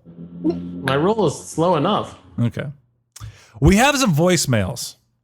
And I mean, we have 1, 2, 3, 4, 5, 6, 7 voicemails. Because apparently I was not paying too much attention. Sounds like you. Yeah. And so I think we got to, I have some news stuff here, but I think we got to get to these voicemails. Baca, Hey, Chewy. who's been reading my website Since he was a wee at lad. least 13. Wow. Yeah. And He now was he's a the director. first All Rude Reviews. Yeah. Now he's a director and he has a Rube story Yeah. that just happens to be from the shoot of his film. I like Ah. And it also has to do with bicycle riders. Rubes. Oh, my God. So it's just like this coming together of everything The wonderful. perfect storm. So let me hit play on this. Hey, Brad and Laramie, Baca here. Brad, you sound way different on the voicemail recording than you do on the podcast. Just thought you should know that. But I had a Rube story that not only involves bikers, but also involves a film production, so I figured this would be the perfect place to finally share that. So last year we were shooting my first feature film. I was directing this, and we were shooting it up in Folsom, California, which is the hometown that I'm from. It's like a suburb of Sacramento. And one of the things that this place is known for is it's extremely beautiful, and it has a ton of bike trails. So, like, biking is huge here, and it's not really, like, annoying the way that it is in a city. Like, I live in LA now, and, like, one biker can, you know, basically send you to jail for the rest of your life if you accidentally hit them with a car. So they have actual bike trails here, so it's a little better, but still rather annoying because bikers and people that are super into it can tend to be douchebags of sorts. Not all, Agreed. but some. Anyway, so this was our second to last day of shooting, or penultimate, and Nice. we are shooting at this location by a river that's like super scenic and beautiful and it was awesome, but one of the only downsides to it was about 3/4 of a mile from the main street, which is where we had to park all our base camp. So in the morning, we had to wheel about 2 carts full of equipment, all our camera stuff, down this bike trail about 3/4 of a mile to the location. So as we're doing this, we're permitted and everything. Mind just throwing that out there.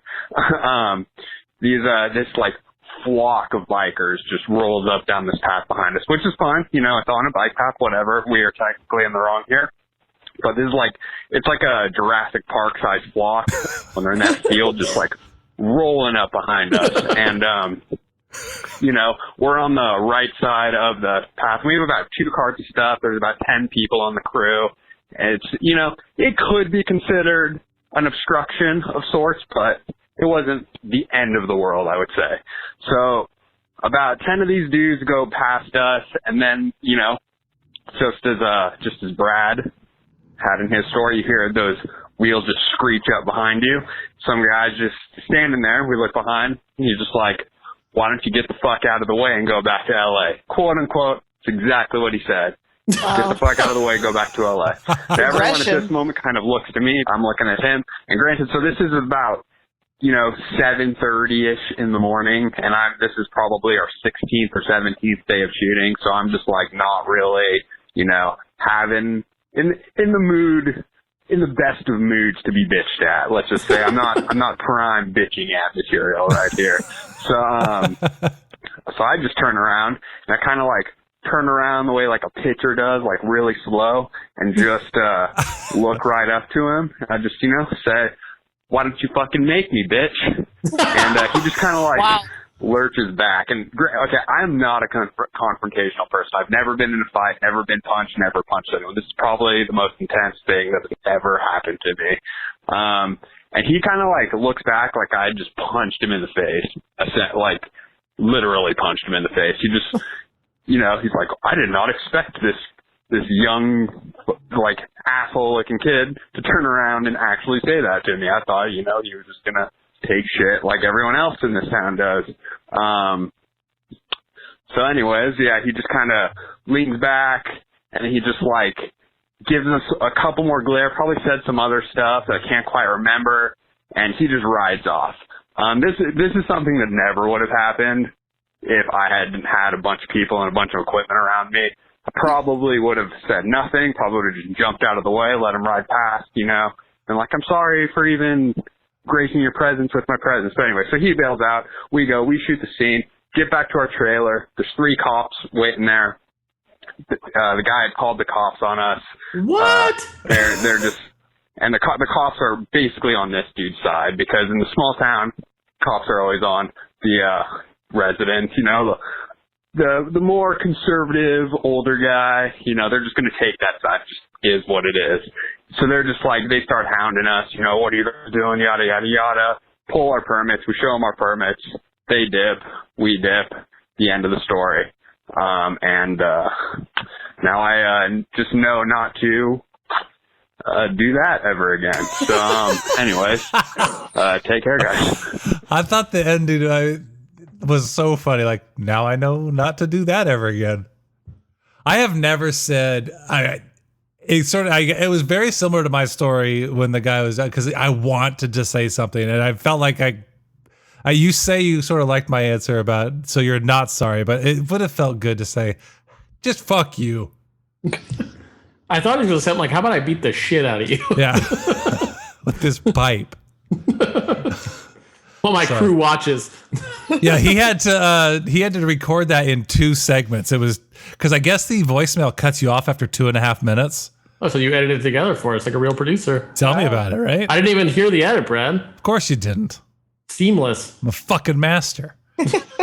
Now this is an interesting voicemail from Corbin.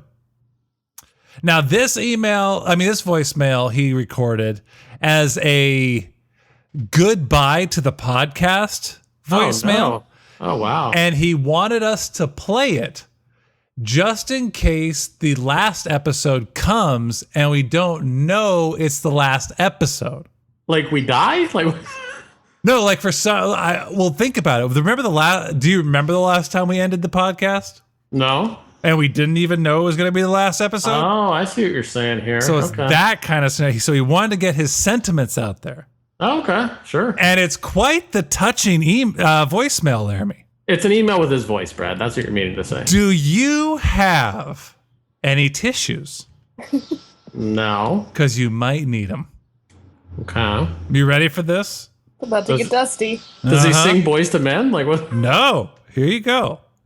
Hey guys, this is Corbin again, but yeah. So I'm calling in for this voicemail is meant to be played on the last episode. It's kind of like a farewell thing. Like I'm sending this in now, so if you don't know the "It's Our Last Podcast Ever" guys thing, I just want to make sure that I get my sentiments on the show recorded. So anyways, I do love the show. I've listened to every episode I listened to. Episodes 1 through like 100 in a month. And this was back when I was 12 or something. And like, I was just stuck with it. Even as I've outgrown other things, I've never outgrown you guys. You guys probably had a lot to do with how I grew up. And even Brad? The person probably more than I'd like to admit, and probably more than should be shared. But anyways, just wanted to say that like the legacy that you guys will pass on to me and inevitably other people, it will be remembered. Like when I look back, this is way too nice. So many years down the line, I will remember this podcast. It was a great podcast, and you guys had a great run.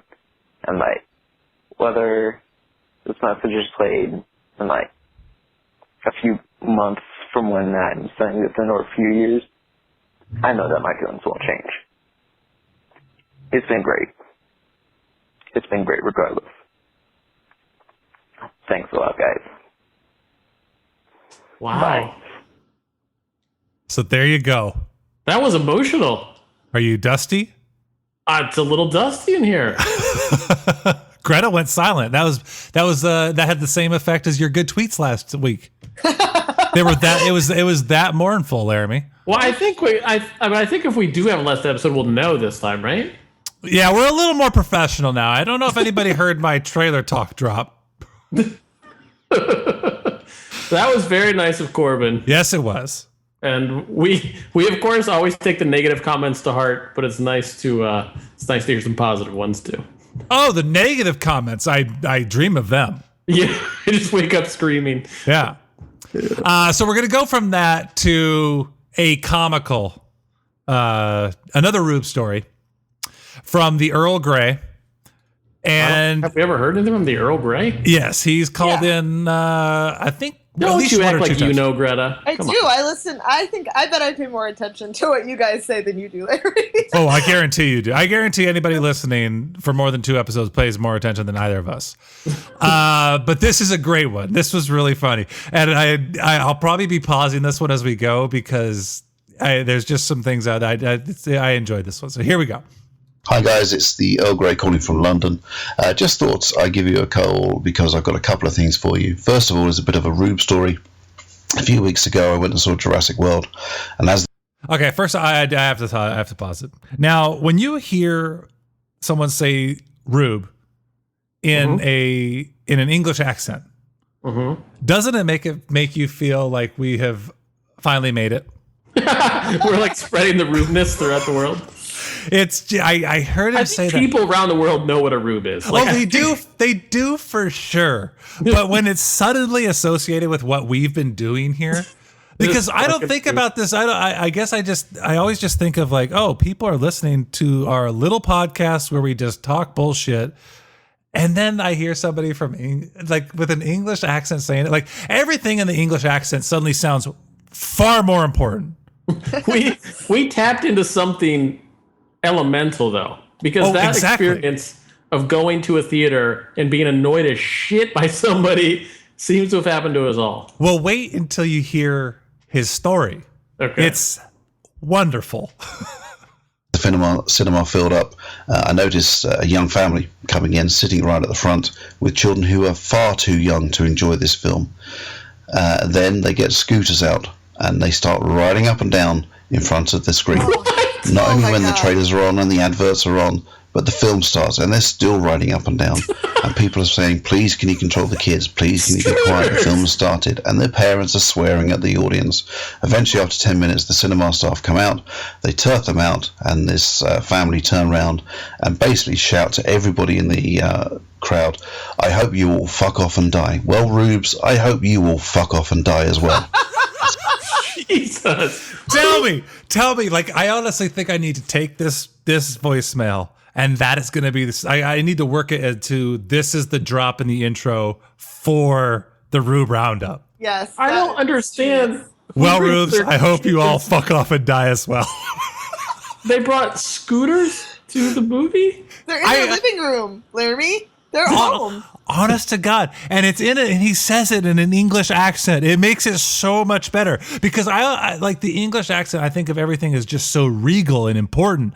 And these people, it's just, I feel like if there's an English person around, it's suddenly like whatever's happening is far more important than what, if the same thing was happening in America, it would be more important because the regal English are here.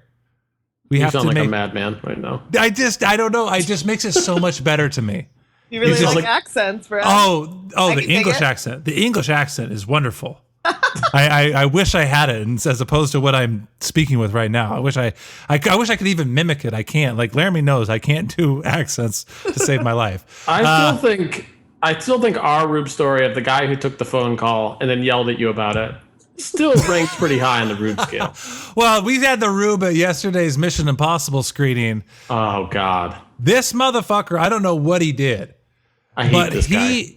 You're talking about the guy in the theater. Well, here, let's finish Earl Grey's story first. So he has 26 seconds because he also has a little question for us to talk about as well. Second point is I've just seen the trailer for the new Spectre film, which I love James Bond. I always do, always have done. Except this film, I now know the entire plot. Why do Hollywood insist on putting pretty much the entire plot into every single trailer? Do they think we're so stupid that we're not going to be interested in their films unless they tell us exactly what's going on? Anyway, loving the new format. Hope you're doing well. Thanks. Bye. Thank you, Earl Grey. In answer to his question, yes. They do think you're that stupid. Because the trailers are not meant for the smart people. No. They are meant for the dummies. They want to get you comfortable that you won't see anything at all mysterious or exciting. Yeah, it's not that they don't want you to go see the movie. It's that it's just gotten to the point where trailers are becoming 3 minutes long now. Like Vacation. Watch the Red Band trailer. You've seen the movie. They think that you're so goddamn dumb that you have a little routine every day. You get up, you have a little coffee, you go to work, you go to the store, you come home, you watch probably The Bachelor. Oh, I have a Bachelor story. That's actually a funny one. So you don't want anything too crazy in your day. You're afraid of snakes. So what they're going to do, they're going to show you exactly what's going to happen. You pay them the money. They show you exactly what happened. Bob's your uncle. I'd also argue, I guess another point would be there's so much competition for our eyes now that they are trying to give us as much reason to go see something. They're like, okay, so-and-so's got a movie where they swim and poop over here. So we're at least going to have these people swim and poop and throw a definitely gonna syringe. Like, okay. I would guess that. Wouldn't you guess that's probably the part of the logic as well? Like they're trying to give people as much as they possibly can to make sure that at least it sticks in their head. I mean, it's definitely awareness, right? It's awareness driven. But the idea that you don't want anything surprising to happen, I mean, I think that's marketing's disdain, or Hollywood's marketing's disdain for its audience. Yeah. Greta, any opinions, Greta?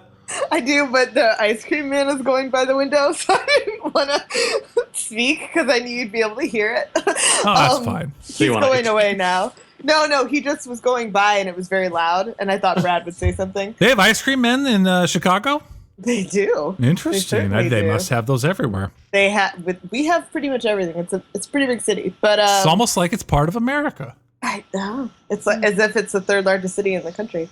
But yeah.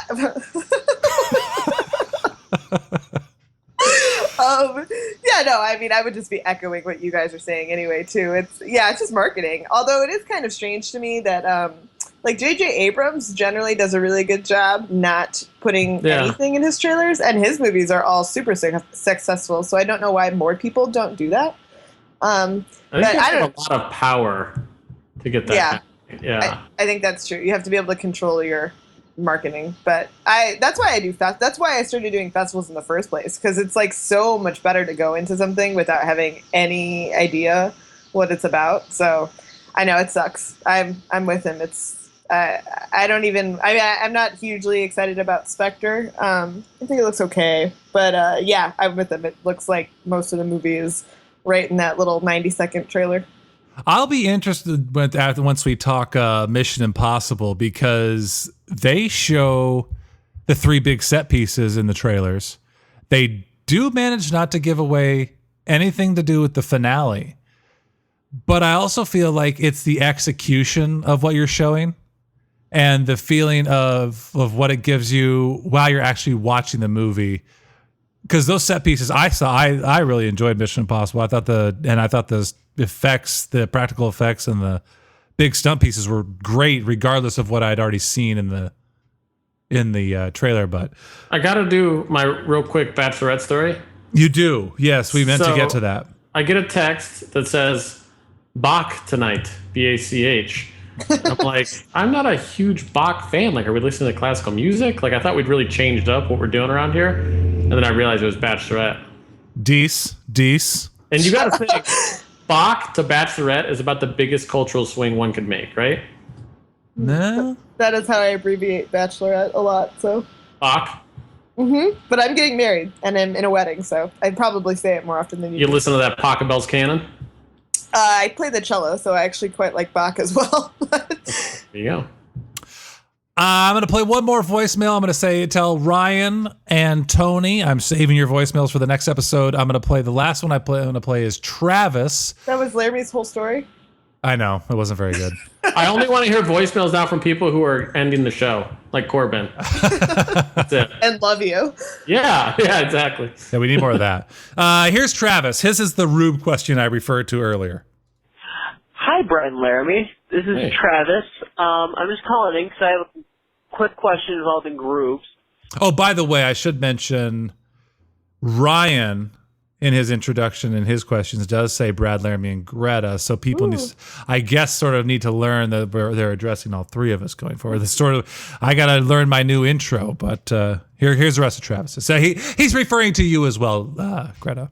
Okay. My brother and I just got out of seeing The Gallows, which was not good at all. My question in terms of Rubes is, the audience seemed to have clearly gone with the idea of watching a scary movie, and my brother and I were laughing consistently because this was not a good movie, and we tried our best, but we were just we were slightly obnoxious with our laughter during what was supposed to be a scary movie. My question is, does that make us rubes? Does it make you a rube if you are laughing during what's supposed to be like a scary movie or a drama movie where you're not supposed to be laughing? Thanks for answering. Oh, and since you're doing The Gallows on Wednesday, do you find it offensive that apparently it's based on a true story and there was a kid who actually died doing a play involving a hanging? And his name was Charlie Grimmel? That's just a question you can answer for me. Okay. Thanks, guys. Bye. First to the Rube question. Does that make you a Rube? No. Laramie? I don't think it makes you a Rube as long as you're not, like, disturbing other people's thing, right? Even if you are, I think there's a big difference between people who laugh inappropriately and people who are, like, fucking around and just total. I feel like you're being clueless versus you're maybe enjoying it in a way that is not kind to everybody in the theater. Yeah, because I've actually wondered this as well, because Laramie and I have laughed at, I don't remember which movie, but in similar situations at a movie that I feel like we might be a little disruptive. This fucking Rube last night had a watch that lit up red like an LED screen. Well, no, he had an Apple Watch. Yeah, every time he raised his fucking hand, which he did about 7,000 times in the movie. Yeah, I don't know what his issue was because I'd see a red light 300 times. He also had this napkin or something that he was twisting tight, and I could hear it, and it was driving me nuts. It was like, if you cannot sit still to watch a movie, please leave. And I kept thinking, if I shoot him, they're clearly going to catch me, right? I'm right here. And they'd blame you. Yeah, I'd be the monster. Like a bunch of jerks. But I would show them his watch. And the other thing we're standing in line before the movie starts. And yesterday was not a particularly hot day. No. And this guy standing in front of us in line, this bald dude, is just dripping with sweat. He looked like he was in the shower. Yeah, he, honest to God, looked like he had just dove his upper body into a pool. Like he was past wet t-shirt contest wet. And pulled himself out. His entire head was there were beads on it. Then he took his backpack off. His entire back was drenched. Oof. It had also seeped into his jeans. His jeans were soaking wet. And he was going to go sit down in the theater. And did go sit down in the theater with this sweaty, disgusting body. Oof. I would not have let that go. If it was my theater, if I was working the front door, I would not have let him in. I worry about that all the time. You're worried about him slipping off the seat, right? He could have. He would have sat down, just slid right off. Oof, that is just the worst. Well, I warned Laramie not to touch him. I don't think Laramie didn't see him. Don't touch him. Look at it. It's just disgusting. Don't worry. I won't touch him. Okay. What else did Travis say? The gallows, true story. I don't believe that's true.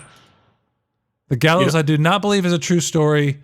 I think it's leading you to believe it's a true story, but I do not believe it's a true story. Okay. No. Yeah, I don't think it's a true story. So, wanted to get that out there so Laramie doesn't get too scared. Take you to the candy shop. I was going to bring up some news, but I think I'll wait to see how long we go after I have a Rube story. Oh, that's right. What's your Rube story? I've heard it's a good one. Well, I saw Trainwreck with my mom and my sister again this week, and we went to the early show. What? Again? Well, I saw it once by myself before the recording, and then my mom wanted to see it, so I went with them. Right. And we went to an early show because, it's my mom. She doesn't want to be out late. So we get there. It's like 11 o'clock, and we get there kind of early, even though you get to buy your seats ahead of time.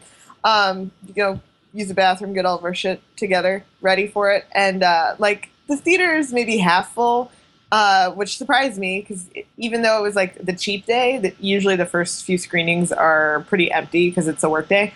But this woman comes in with her baby, and we're like, who brings a baby, first of all, to see any movie? Because it's really loud, and the loudness is not good for babies' ears. And second of all, it's an R-rated movie where Trainwreck is kind of foul in terms of language. Oh, yeah.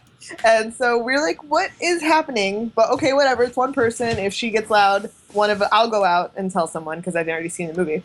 And then another person comes in with their baby, and I'm like, oh shit, oh no, how did this happen? Because I got the tickets, and I was like, what did I do? What did I do wrong? Baby screaming. Yeah, and I walk out, and this woman is coming in with her friend, and they're two babies. And I'm like, is this some kind of special screening? And they're like, yep, talk about train wrecks. I'm like, you fucking people. That's I remember you telling me. I had forgotten you told me this story. That's impossible. Well, the thing is, I get all my tickets for that place on Fandango, so there was no indication. Like, I looked through everything. The only way you would have known it was a babies and children's screening was if you went to the movie theater's website, which who fucking does that? Like, I just Google, movies today on Google, and it tells me when the next screening is and at which theater. And then I use Fandango to buy the tickets. So there was no indication anywhere else. And so I went out to the manager and they're like, yeah, if it's really bad, we'll give you your money back. But this is the real kicker. So I'm really happy this exists, by the way. I'm glad that there's like a place for people to go see movies, you know. I'm not. Yeah. I think it's fine. I mean, it's nice that you can go and not have to deal with, you know. What about bring your baby to coal mine day? That's the day. I mean, I don't think it's good for your children, but it's kind of like those second screen viewings, like where, you know, that way then it's not going to happen during your screening, right? So, but it did. Well, yeah, this was the one, exception. But so the worst part is, though, we get in there. There's, I would say, 40 to 50 children. And somehow they managed to all pretty much stay quiet. Like, all the babies are good. These are like infants and a few toddlers. And they're all pretty much good. This guy behind me, oh my God. I think he's decided that because there were babies in the movie, he could do whatever the fuck he wanted. So he starts yelling at the screen. And, like, it's a packed theater, so there are a lot of people that he's interrupting. And he's, like, waking up the babies that have been silent. And he's, like, cursing at the screen and yelling at the screen. And, like, what happened? Was he schizophrenic? No, he was just being obnoxious. Like, every time he was there with his girlfriend or wife.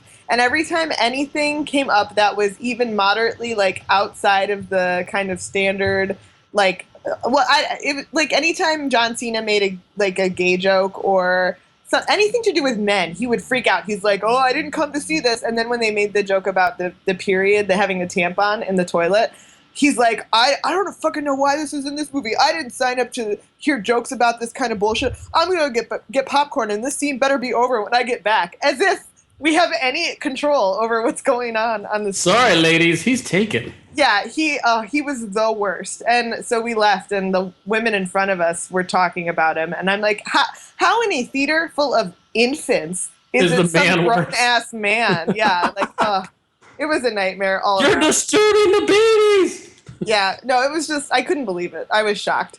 Yeah. I think the moral of the story is you can't be shocked by anything. Men are the worst. When it comes to dum-dums. Well, I just dum-dums. This theater anymore. Like, if I'm not seeing a movie at a festival or on video on demand, it's like, ugh, this is not worth it. Well, it was, I was interviewing Jason Segel. What's that, Laramie? I said, how do you think he feels? He just learned that women have periods. I know, apparently. Jesus. During my interview with Jason Segel, we talked a little bit about, like, him. He used to be on Twitter. He's no longer on social media, and just so how you just can't be surprised that certain people exist in this world. And I referred to the people who admitted they didn't know the Titanic was real on Twitter. You know, it's just like, you know, the people are out there. They're all out there. We just didn't know about it until now. You kind of hope for the best, though. I guess. Especially with an 11 a.m. screening of fucking Trainwreck on a Tuesday. Does your mom listen to the show?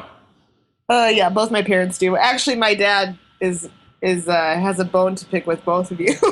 Oh my! He thinks you're both too mean to me.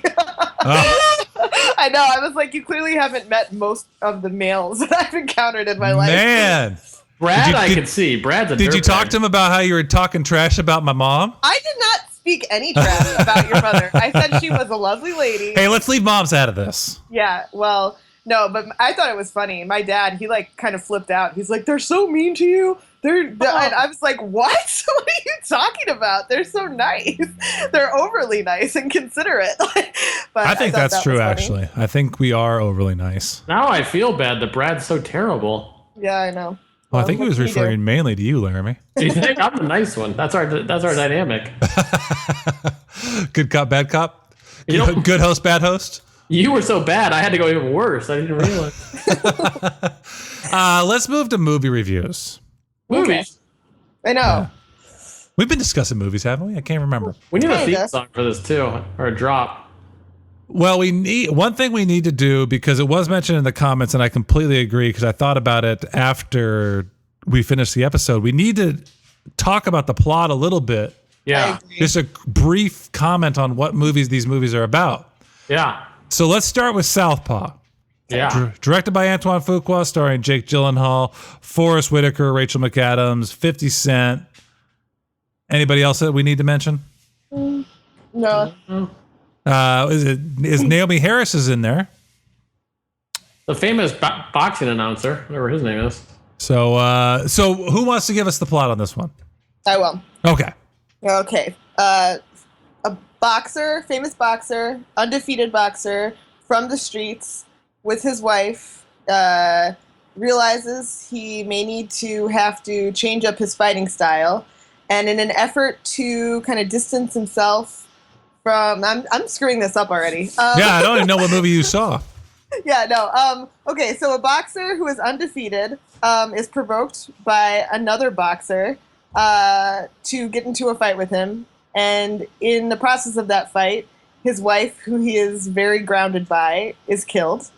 And he has to climb his way back from the brink of financial and emotional ruin to make sure that his daughter gets the life that she deserves. Yeah, that one was better. I think that does it pretty well. I do think one thing that's interesting about this movie is that you can say his wife is shot. I was wondering about that. And it's not a spoiler. Well, it's in the trailers and it happens in the first 15 minutes. It happens so early in the movie that, yeah. I guess I would assume if the performances in the movie are done well enough, that scene is going to be enough of a shock, regardless of whether you know it's going to happen or not. Plus, isn't the hope at this point that everybody has already seen this movie? Right. Who's going to? Yeah. So, I just to give a quick run through on my thoughts on this film, I thought it was a semi-decent film and I think it has mostly to do with the fact that I'm just somebody who likes sports, and because the boxing scenes are so over the top and stupid, and they beat this guy into the ground to such an extent that it's so difficult to take it seriously. It's speaking to overly manipulative movies, which you mentioned earlier in the podcast. This, I think, fits right in there. Thoughts? Yeah, I'll go. I think it's actually a really well executed genre movie. What genre would you say it falls in that sense then? I think it's, I kind of a sports genre movie, but just this kind of overcoming an obstacle. And I expected it to be more manipulative and more. Really? Yeah, because they beat him to shit. Yeah, but I felt like everything that happened in a relatively organic way. Like the money stuff and him getting his daughter taken away from him. All of those things seemed like things that could happen. They weren't watching their money well enough when he was making it. She was in charge of everything. But he just finished that fight. His wife gets shot, and 10 seconds later, he's bankrupt?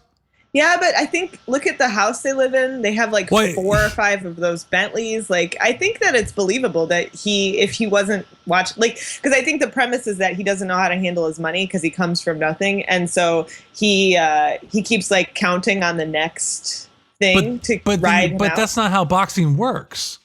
And he just got a multi-million-dollar payday. He's 48-0. He's getting paid 43. bank. Yeah, well, whatever it is. He's getting paid a ton.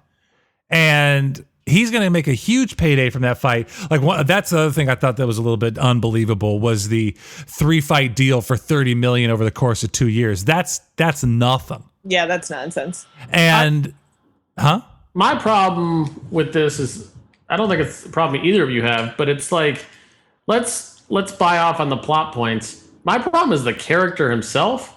He's so dumb. I mentioned that in mine as well, yeah. I get he's from the streets, and I get he's been hit in the head. I get all that. But, it's just not compelling to watch because he seems like he has a learning disability on a lot of levels. So we're just watching this kid roll out there and get beat up. That's basically the film. And, his life is going terribly wrong because he doesn't have the capacity to fix it on any level. And I compared that to Rocky because Rocky is also no rocket scientist. No, Rocky is also dumb, but he's not as dumb as this kid. But I might be. The thing I said is that we got to see Rocky in his original environment. So we got to know him for who he is and from where he's from. And here we're told both he and Rachel McAdams are from the same place. And yet Rachel McAdams is a rocket scientist compared to this guy. Well, and I would think there is an interesting movie here about that idea of someone who comes from nothing, attaining wealth in a physical sport. What happens to them after like their guiding star disappears? Like, I think there is something fascinating about that. And I think there's a little bit of The Town in there.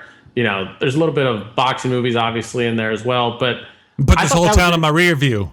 Yeah, but they didn't do that. Like, this premise is just watch this kid get beat on and lose his daughter a bunch. Greta? I just thought it was really one note. No.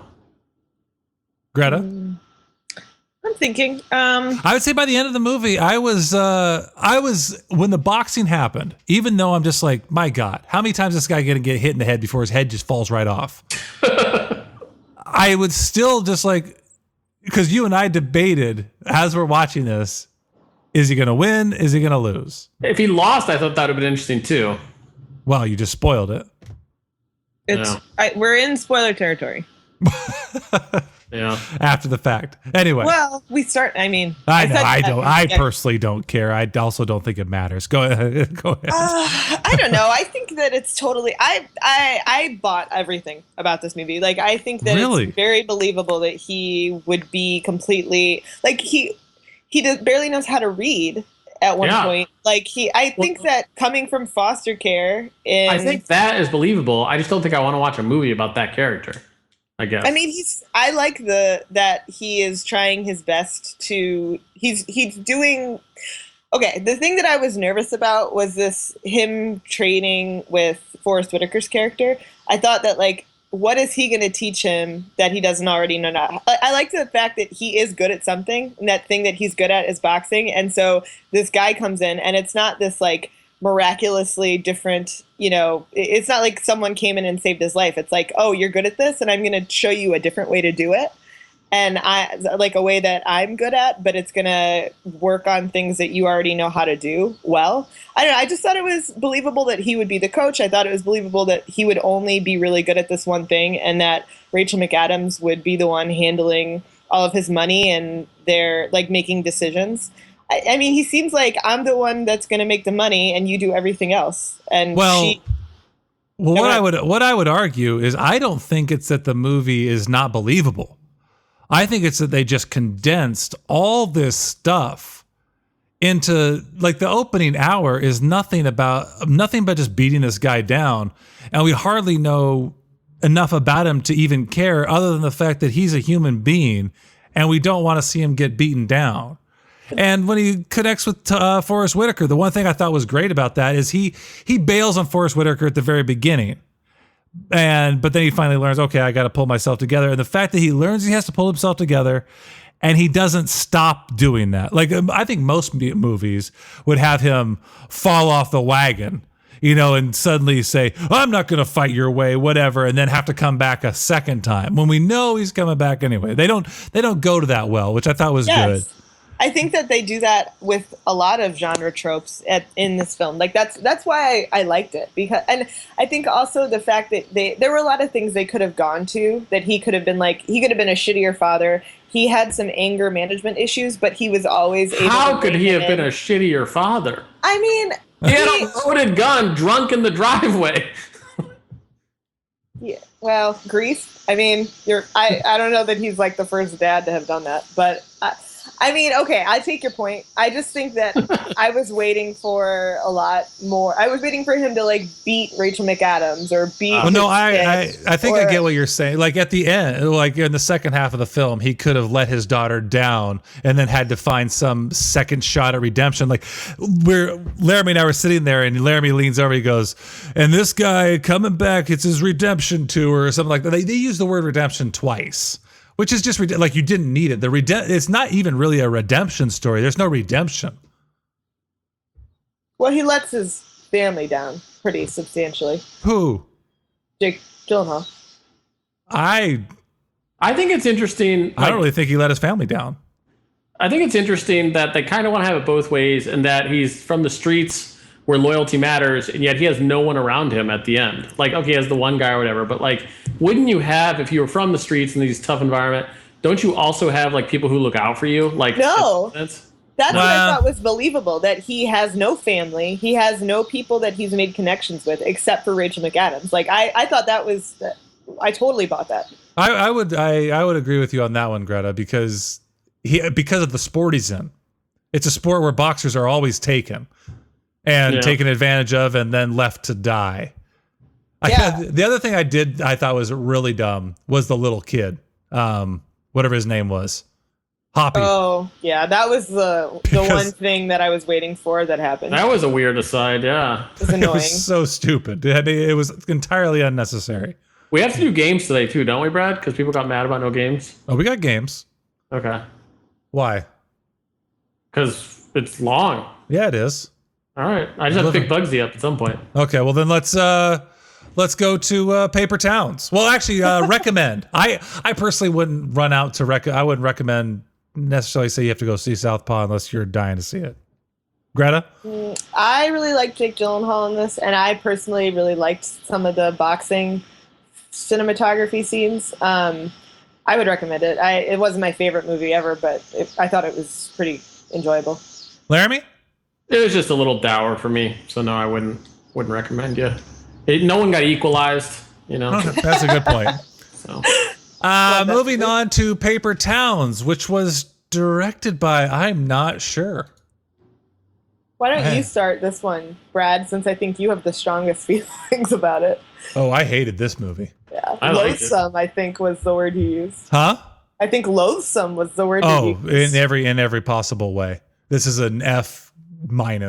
I liked it. That's impossible. No, it's true. No, I mean, it's actually impossible. No, I want to explain why. Directed by Jake Schreier, starring Cara Delevingne, if I'm pronouncing that correctly, and Nat Wolff. Cara Delevingne plays the most loathsome, hateful person ever. Oh, the girl? You mean? Yes. Margot Roth Spiegelman, who may as well just be shot for her name alone. Wow. Nat Wolff plays Quentin Jacobson, who's referred to as Q for the entire film. Yeah. Justice Smith plays Radar, who's basically your silly little aside. And Austin Abrams plays the attempt at your comedy relief, and is one of the most annoying individuals ever. Wow. There is 0 point to this movie as Margot. The movie begins with Quentin, Q, 9 years old. Q, 9 years old. He's telling us about how he believes in miracles. We're all due a miracle. We're all getting one, no matter what's it, winning the lottery or so bad at this film. Or you catch a baseball. For him, his miracle was Margot moves in across the street and Mine's finding you, Brad. Oh, I understand. Moves in across the street and they become quick pals. Fast friends, even. And they're riding around on their bikes. And one day, Margot and Q happen across a dead guy who just killed himself. Margot, being the little Daphne Scooby-Doo type, wants to find out the reason for why he did this, and is escaping during the middle of the night, breaking into Q's room. Nothing sexual, just breaking in. Gonna go do a little sleuth, and Q says no. He's on the up and up. The straight and narrow. Q doesn't play that shit, as they say. Be a doctor, bro. And so 9 years pass, and they grow apart. Scooby Dooby Doo. Margot, super cool. Q, Margot Roth Spiegelman. Q, he's doing well. He's going to go to Duke. He's going to be an oncologist. Found Good a couple. profession. It's an honest living, Brad. Couple idiot friends. Margot, meanwhile, is one of the cool kids. Until one night, Margot breaks into Q's room. Why, Brad? Because they're about to go out on the town and raise a bit of a ruckus. They're about to bring the rain. Margot was cheated on. She's going to get back at all her friends and needs to take advantage of the asshole across the street who's been in love with her forever. The asshole across the street is not how he's referred to. No, I guess there's one other thing I should say. At any point. Margot is basically this is how I referred to her in my review, the most contemptible Wes Anderson character to not star in a Wes Anderson film. Wow. As we learned, she went and joined the circus for a bit. She became a roadie and was hooking up with the basement. These are the rumors about her. Yeah, did she, Brad? I have no clue or even care. Ooh, Yes. I feel like Brad dated a Margot in high school. This is all coming out now. I have never known a person. Point of the movie, Brad. What's the point of the movie? The point was we build people up to something they're not, Brad. Especially in romantic comedies and coming of age movies like this, where the girl is supposed to be some kind of manic pixie dream girl. Yeah. And in real life, she's like a self-centered. See, here's the difference. 18-year-old. Here's the problem with that. And I did consider that while watching the movie.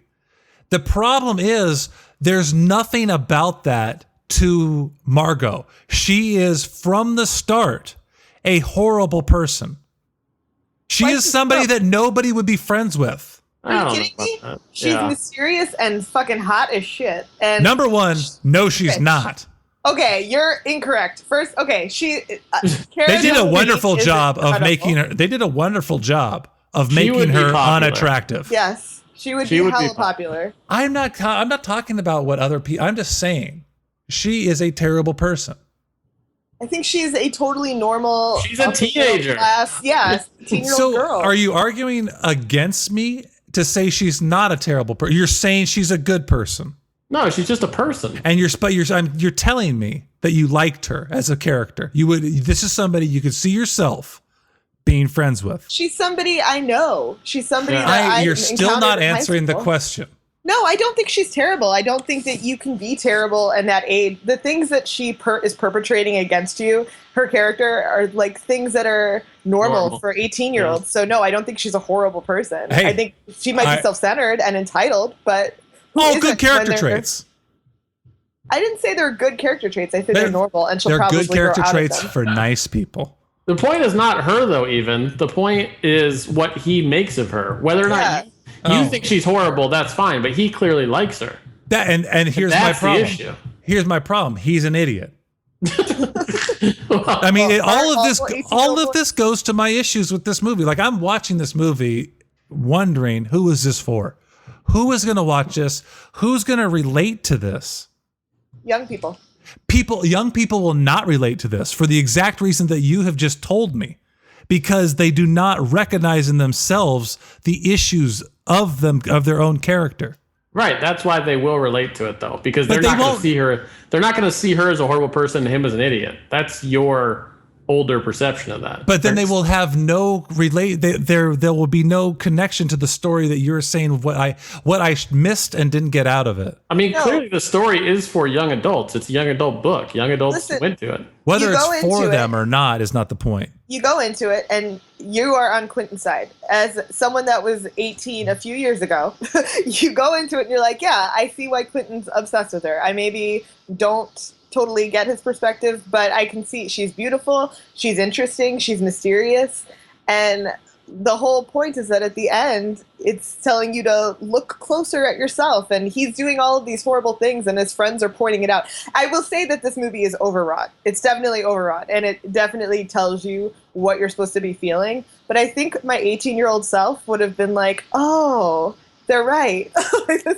I should look harder in the mirror. Like, I shouldn't make people and things into people and things that they are not. Well, I would much rather somebody just wrote that down on a piece of paper and showed it to me. I couldn't stand it. Honestly, from the moment, God, I want to say that they're in like the band room talking to each other, and that Austin Abrams kid just starts chattering. And one thing, like, this is that idiot that was in he was the young kid in Gangster Squad, the shoeshine boy, who also helped ruin that movie. And then you have the Dumb and Dumber scene, which I would have taken that kid and thrown him out of that van. And does it not bother you also that he just takes the van and there's just this throwaway line where he's like, yeah, Mom, we're going to New York. I'll be back. Yeah, and I'm a paper girl, or a paper town for a paper girl. Just kill yourself already. Just very angry. It's terrible. It's terrible. It's far and away awful. So I would recommend it. You know what? I disliked this movie less than I disliked Me, Earl, and the Dying Girl. So. So you would recommend people see this, Laramie? No. Oh, Laramie, sorry. Oh, yeah. I mean, yeah. I don't. Okay, so what's good? The message is what you liked about it? Or what's good about it? What is possibly even close to remotely entertaining? The dancing the lady in red? I really like the soundtrack. I thought the message was at least interesting. And I thought all the characters were, different than what we see generally. So I wouldn't say it's like the best movie ever, but I wasn't like annoyed while watching it. Oh, Lindsay and we were looking at each other and looking at our watch the entire time. Oh. I also like that they all looked their age. That's important. It is important. Well, no, you look at like WB, they're like 30-year-olds playing 16-year-olds. Yeah, I remember like the OC. They were that's like how I like my high school girls. 30 years old. 30 years old. I don't know. I think that I didn't love it, and I wouldn't recommend it, but I definitely did not hate it. I disliked Fault in Their Stars more than I disliked this movie. Oof. Oof, oof, oof. So bad. Laramie, do you hear that? No. It's time for America's most consistent podcast segment, Over-Unders. Over-Unders, where Brad equivocates and Laramie crushes it.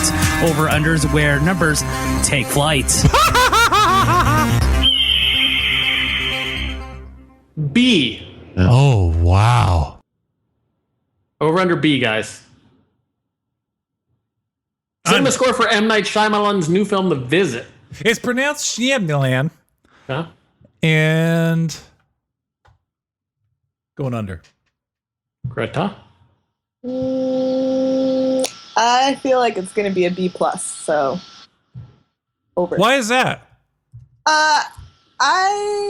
This is Cinema Score, by the way. Oh, Cinema Score. Oh. Just kidding. Dummies. No. Then under. I'm going to go under still. What? Yeah. What do you think it's going to get? C+. Oh, it'll get a B+. They all get B+. Nope. All right, fair enough. I'm going to go under too. I don't think people are going to love this movie. So two unders, which are incorrect, one over, which is correct. Hey, douchak, get over it. B+ from Brad for American Ultra. It's from Hale State. See, they're giving these grades that they know I'm more likely to, because American Ultra, I think, looks mildly entertaining, but I'm going to go just a shade under and say B. I'll trust you at your word then. Greta? This is directed at you, my friend. Yeah, it's true. Well, no, I don't even know what American Ultra is. That's the Jesse Eisenberg, Kristen Stewart, stoner thriller, comedy thriller or something or other. Nah, I think you're going to hate it. Why? I did laughter. Well, no, I did watch the trailer and it looked entertaining. I don't think you're going to like it. Hey, Laramie, go enjoy a vacation for me, okay? Tell me how much you enjoy laughter. I haven't vouched for that one. B, Cinema Score for Underdogs. The Nut Job got a B. Hale State wants to know. The fact that Nut Job got a B sort of makes me happy because that movie was so shitty. And like B is like the lowest cinema score you can get, basically. But anyway, Underdogs, Cinema Score, go. You know, I'm going to go under because I don't even know if that thing's going to hit enough theaters. Wow. Because it was already supposed to be released. Not applicable, almost. Yeah, NA. I don't really even know what it is. It's just an animated thing, right? Yeah, it's the Weinstein Company, and it was supposed to be out already, and they delayed it. Ooh, I'm going to say B was the score? Mm-hmm. I'm going to push. Nah. Well, it's Cinema Score again, right? Damn it. Yeah, I'll push 2 then. Nice. 40% of the Best Picture noms will be at TIFF, Bradley. 40% of the Best Picture noms will be at TIFF. Under. Well, under. Greta came up with this one. Pretty good. Under. I'm going to go under. Because Bridge of Spies isn't there. The Walk isn't there. The Revenant isn't there. Joy isn't there. And Inside Out, I think, might get a nomination. It's obviously not there. Going under. Hateful Eight's not there. Yeah, but The Martian is. The Martian's not getting the Best Picture nomination. You don't think so? No. The Danish Girl. That'll be there. That'll get it. I don't know about Demolition. Brooklyn will get there. Demolition's coming out April 2016. You think Brooklyn is the Sundance one of the year? Yep. So that's 2. Yeah. Yeah, and they don't necessarily have to go to 10. No. Well, then what else? Because I'm giving you the correct answer. But if you think that I just said them all. What? Steve Jobs isn't there. Steve Jobs. Here's my ranking right now: Steve Jobs, Revenant, Joy, Danish Girl, Carol. Carol's not even there. Bridge of Spies, The Walk, Inside Out, Brooklyn. Two of those are films there.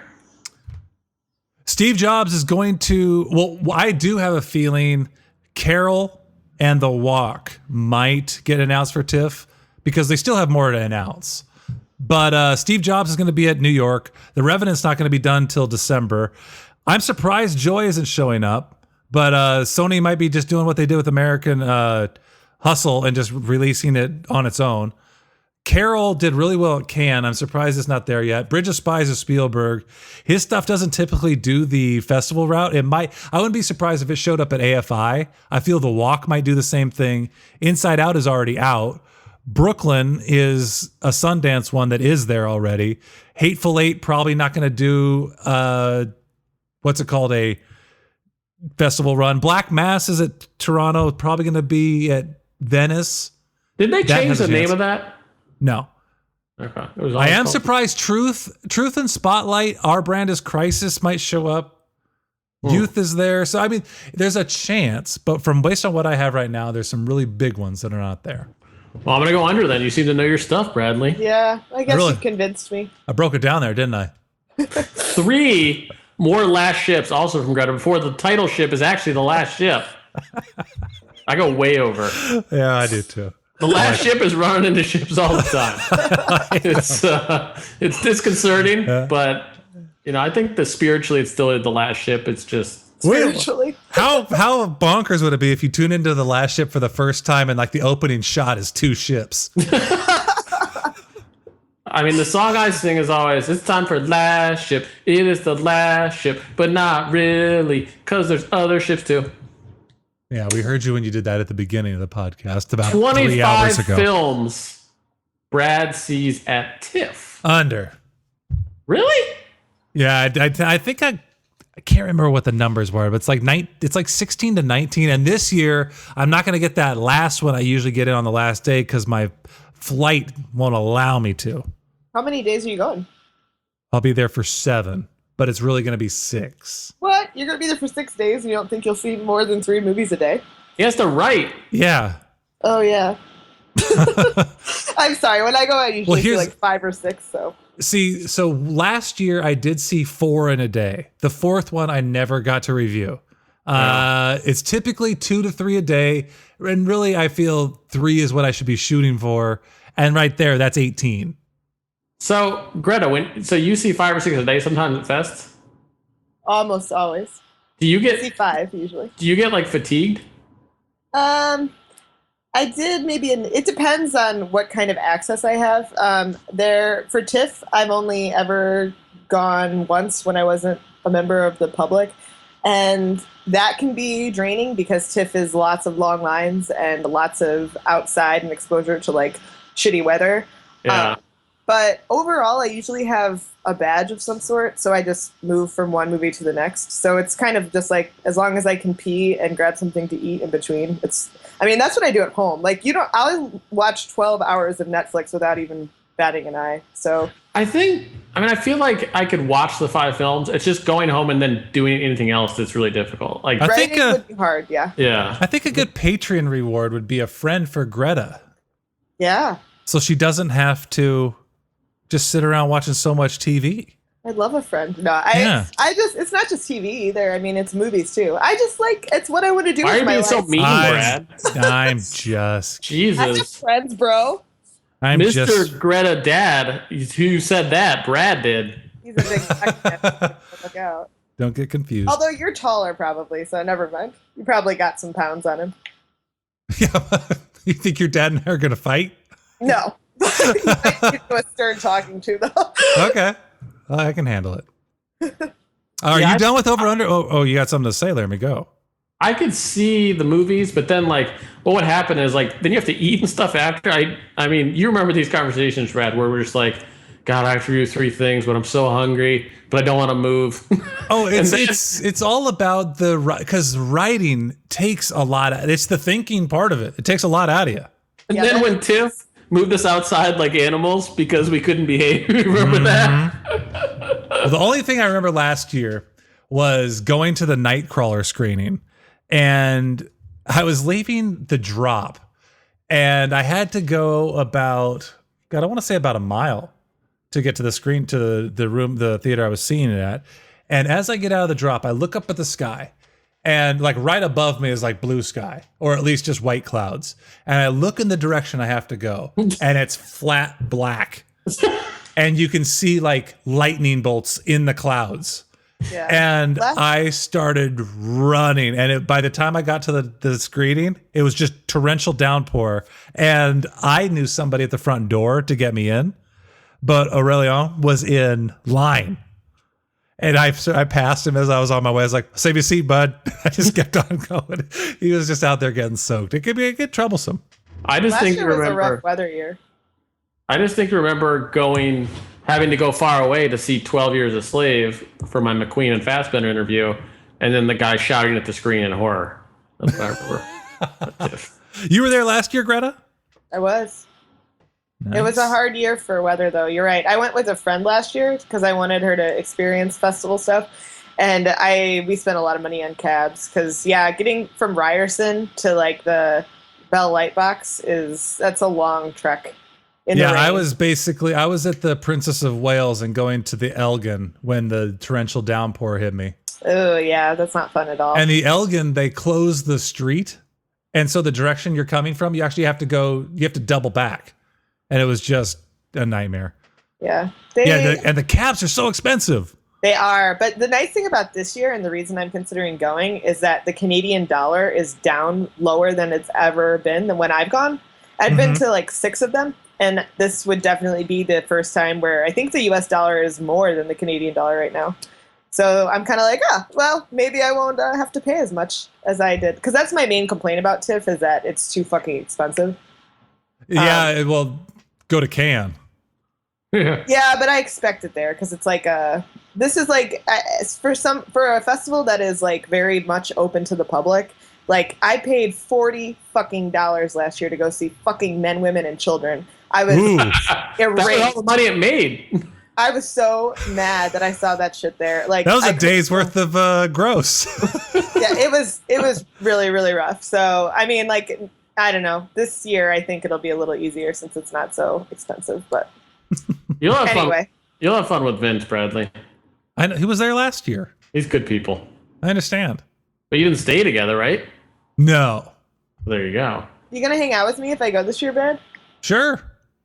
Actually, can we? We can't, can we? Because you'll be public. Oh. Yeah, but we can still grab dinner. Wow. Oh, certainly. Wow. Well, no, public is separated. They are. Wow. They're part of the Rube culture, Laramie. That was it for a rudder. There comes a point in a person's life where he must buy. No, I mean sell. Buy or sells. Buy. How'd it get burned? How'd it get burned? How'd it get burned? How'd it get burned? I don't know! Laramie and Greta. Man. Buy or sell. Mission Impossible Rogue Nation is the best entry in the franchise. I'll just sell it. Mm-hmm. I'm selling. Hard sell? Not a hard sell, but a sell. Okay. Nah, hard sell. You haven't even seen it. No, I'm excited about it, but I mean, the first one is so good, and the most recent one was really, really entertaining. So, yeah, we watched Mission Impossible and Mission Impossible 2 over the weekend. It's quite the oeuvre. I think I told you this, Laramie, or I told somebody that Lindsay likes the first one, but man, as soon as the second one started, she bailed on it like immediately. She's like, "This is stupid," and she was gone. Or I don't remember that. She's like, "Oh yeah, the doves." And I did call her back in the room when the doves came. It's like, you gotta see the doves. Yeah. Buy or sell. Spielberg's Bridge of Spies is more Warhorse than it is Munich or Lincoln. We did forget Lincoln. Lincoln was pretty good. I like that. I'll sell. I can't. Nothing's gonna be Warhorse again. No, but it's more Warhorse, so it's more manipulative and more emotionally overwrought. Oh, how could it be? I'm gonna sell it because just the nature of the movie. It's it's just a spy. It's like Please, sir, can I buy the Warhorse back from you? No. Yeah, nothing. People who gave that a positive review are they've got to regret that right now, right? That's something they're just thinking about. Like, I can't believe I did that. Buy or sell, Leonardo DiCaprio finally gets his Oscar for The Revenant. Well, who else is up? Let's see. Steve Jobs, Fassbender. Yeah. Do you think, well, this is, never mind. I'll wait till we get to the next section before I ask that. Danish Girl, he'll probably get one. Redmayne? Think he's going to beat DiCaprio? I don't know if he'll beat him, but I think he'll get nominated. I'm just trying to figure out who else is going to be in this category. My top 5 right now are Fassbender, DiCaprio, Michael Caine for Youth, Eddie Redmayne for Danish Girl, Tom Hiddleston for I Saw the Light. I wouldn't be surprised if Freddie Redmayne got it again, so I'm going to sell that. Laramie? Yeah? Buy or sell, you genius? I'm going to sell. Okay. I don't have a number 1 right now, so I guess I'd sell at the moment as well. He's still too young. Buy or sell, Adam Sandler is unfairly taking most of the blame for Pixels, and it probably wouldn't have been a much better movie with just a different cast. Yeah, that's probably true. Sure. I think the second half is true. The first half, I'll blame Sandler for whatever. Okay, yeah, fair. Greta? I haven't seen it, but it didn't look great, so... I mean, I didn't see it either. I'm going to sell it. I can't imagine that it would have been better with different people in it. We all dodged that bullet. This one I think is curious. I mean, I don't know what you guys are going to think about this. Buy or sell, Michael Pena's arguably racially stereotyped role in Ant-Man would have prompted more outrage than praise had it not been in a Marvel movie. What? Was it? I do believe there's a tinge of it if you are concerned with looking for it. So that's how Mexicans are. Is that what you're saying? I mean, he is kind of stereotypical. But like stereotypical what? Yeah, poor Mexican. It's just like T.I., poor black person. They're from jail. I mean, yeah, I think like there are some... I mean, like, look at, so the white person that's in it has a master's, right? Has a master's and technologically savvy and doing all this and that. Whereas Michael Pena picks him up in the van, is just happy to have the van, but got rid of his girl for, I can't remember why they broke up. Want to know a little tidbit? I do. Michael Pena went to my high school. What? Ooh. I know. You guys besties? Totally. Nice. Now, do you consider his... So I don't know. What am I supposed to buy or sell? Like, I forgot what I'm even supposed to... It would have prompted more outrage than praise had it not been in a Marvel movie. Yes. Yeah.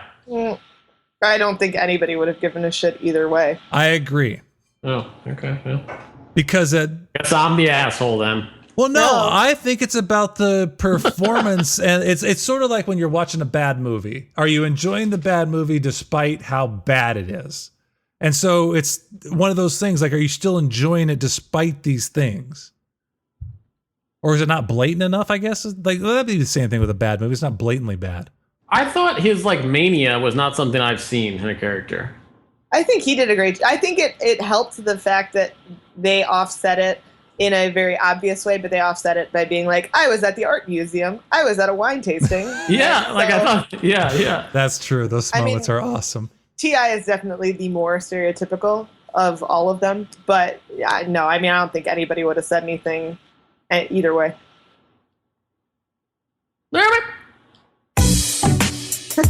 Playing the percentages, we be playing them percents. Head body. He's a junk bag. I'm only gonna do like 4 of these because Oh, no, not the beast! Not the beast! Ah! Open up my eyes! My eyes! Ah! percent chance. I did Brad, like Sulupa Chubas. Laramie or Greta sees Joe Dirt 2, Beautiful Loser.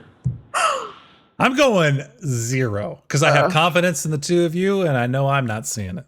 Well, if you don't have to see it, then I definitely don't. Going 100%. It's free on Crackle.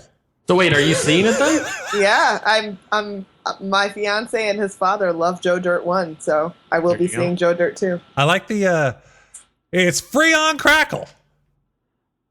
Percent chance. Brad likes Eli Roth's Green Inferno. That's C+ or higher. Ooh, I've seen this one. Ooh, I'm gonna go 0. C+ or higher? Yeah, I'm gonna go 10%. Yeah. I like this movie. I don't think you will. Yeah. Percent of Marvel end credit scenes worth sitting through the credits for. People who know me know I like fun. It's true. I'm gonna say 0. Yeah.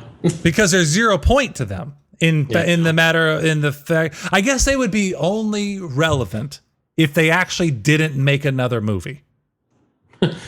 You like the one with the dinosaur I pointed out, though. Oh my God, I'd never seen that before. Thor 2. Yeah. Greta, important level? 5%. So there's 1 then. That's pretty high. I don't hate all the. There are so many. It's Well, are they relevant though? Like, do they matter? Oh, I thought you said something else. No, it's worth sitting through for. That's the actual. Oh, well, yeah. So entertaining is, I think, worth sitting through for. And I think some of them are kind of fun. Oh, well, by the way, when you watch Vacation, you can do unlike I did and sit and watch the credits as they show kooky little pictures from their vacation. Percent chance. BNL&G adds a co-host with the first initial T and renames the podcast the LGBT Radio Show. I mean, it's 0, but it's still a pretty good joke. People can go to hell. Right to hell. Right That's to it. hell. That's those. Okay, I'm taking the Smurfs too. Hit it, Bradley. It's time for America's most beloved podcast, 7 Good Tweets. Good Tweets, whoever reads tweets. Brad picks the winner. Good Tweets brought to you by... At the crime scene, LOL. Good tweet. Yeah. Good tweet. Are we to the point now where having 3 of us just means the show has to be this much longer? Because Laramie, you will not shut up. Really? I don't know. Okay, let's see how good these stupid things are. Number 1. Been thinking about getting a Kia Sportage because I want to see what happens when you combine an SUV with garbage. Good tweets. You like that one, Brad. Come on. I did. I like it.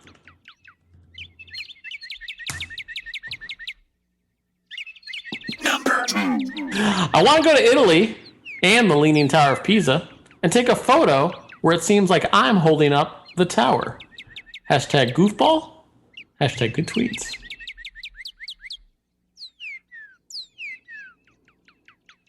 Number 3. Trying to think of a term for when you get on an elevator on the first floor, hit 5, and then have to stop on every floor. Toying around with fuckery. Good tweets. That was pretty good too. Did Greta just chuckle or not? Yeah, Give a little chuckle. It was a slight chuckle. She chuckled. Well, then I think I'll just have to go with Greta's obvious pick. Yeah, for sure. Number 1. Yeah. It's a good one, right? Read that one again, That's Laramie. funny. Been thinking about getting a Kia Sportage because I want to see what happens when you combine an SUV with garbage. What do you say we cut the chit chat? A-hole. So I legit am like going to be late to pick up Bugsy now. Well, that's fine. I hit the button. We have 1 minute, 10 seconds to go left in the podcast. Straight up now, tell Brad, are you going to really love Brad forever? Or is Brad caught in a hit and run? Remember, if you're on Apple iOS, you get the podcast app. That's the best way to do it. Otherwise, SoundCloud app on both Don't Android forget to hit record. and Apple. And we are all now lizard people. Why is everyone so fucking stupid? Brad plays hide and seek with Brad's true intention. Now you see, the new world is inevitable. It's what? Inevitable. One more time? Inevitable! Things are inevitably going to change. God damn it, open your fucking ears. By the way, Greta, what did you think of? Didn't see it. Oh, people were asking. You should go see that just so it's on Blu-ray. Get it now. Take a nap? Have you take a nap? Gangsta number 1. And farewell. We'll see you next week. Bye, guys. Toodles, y'all.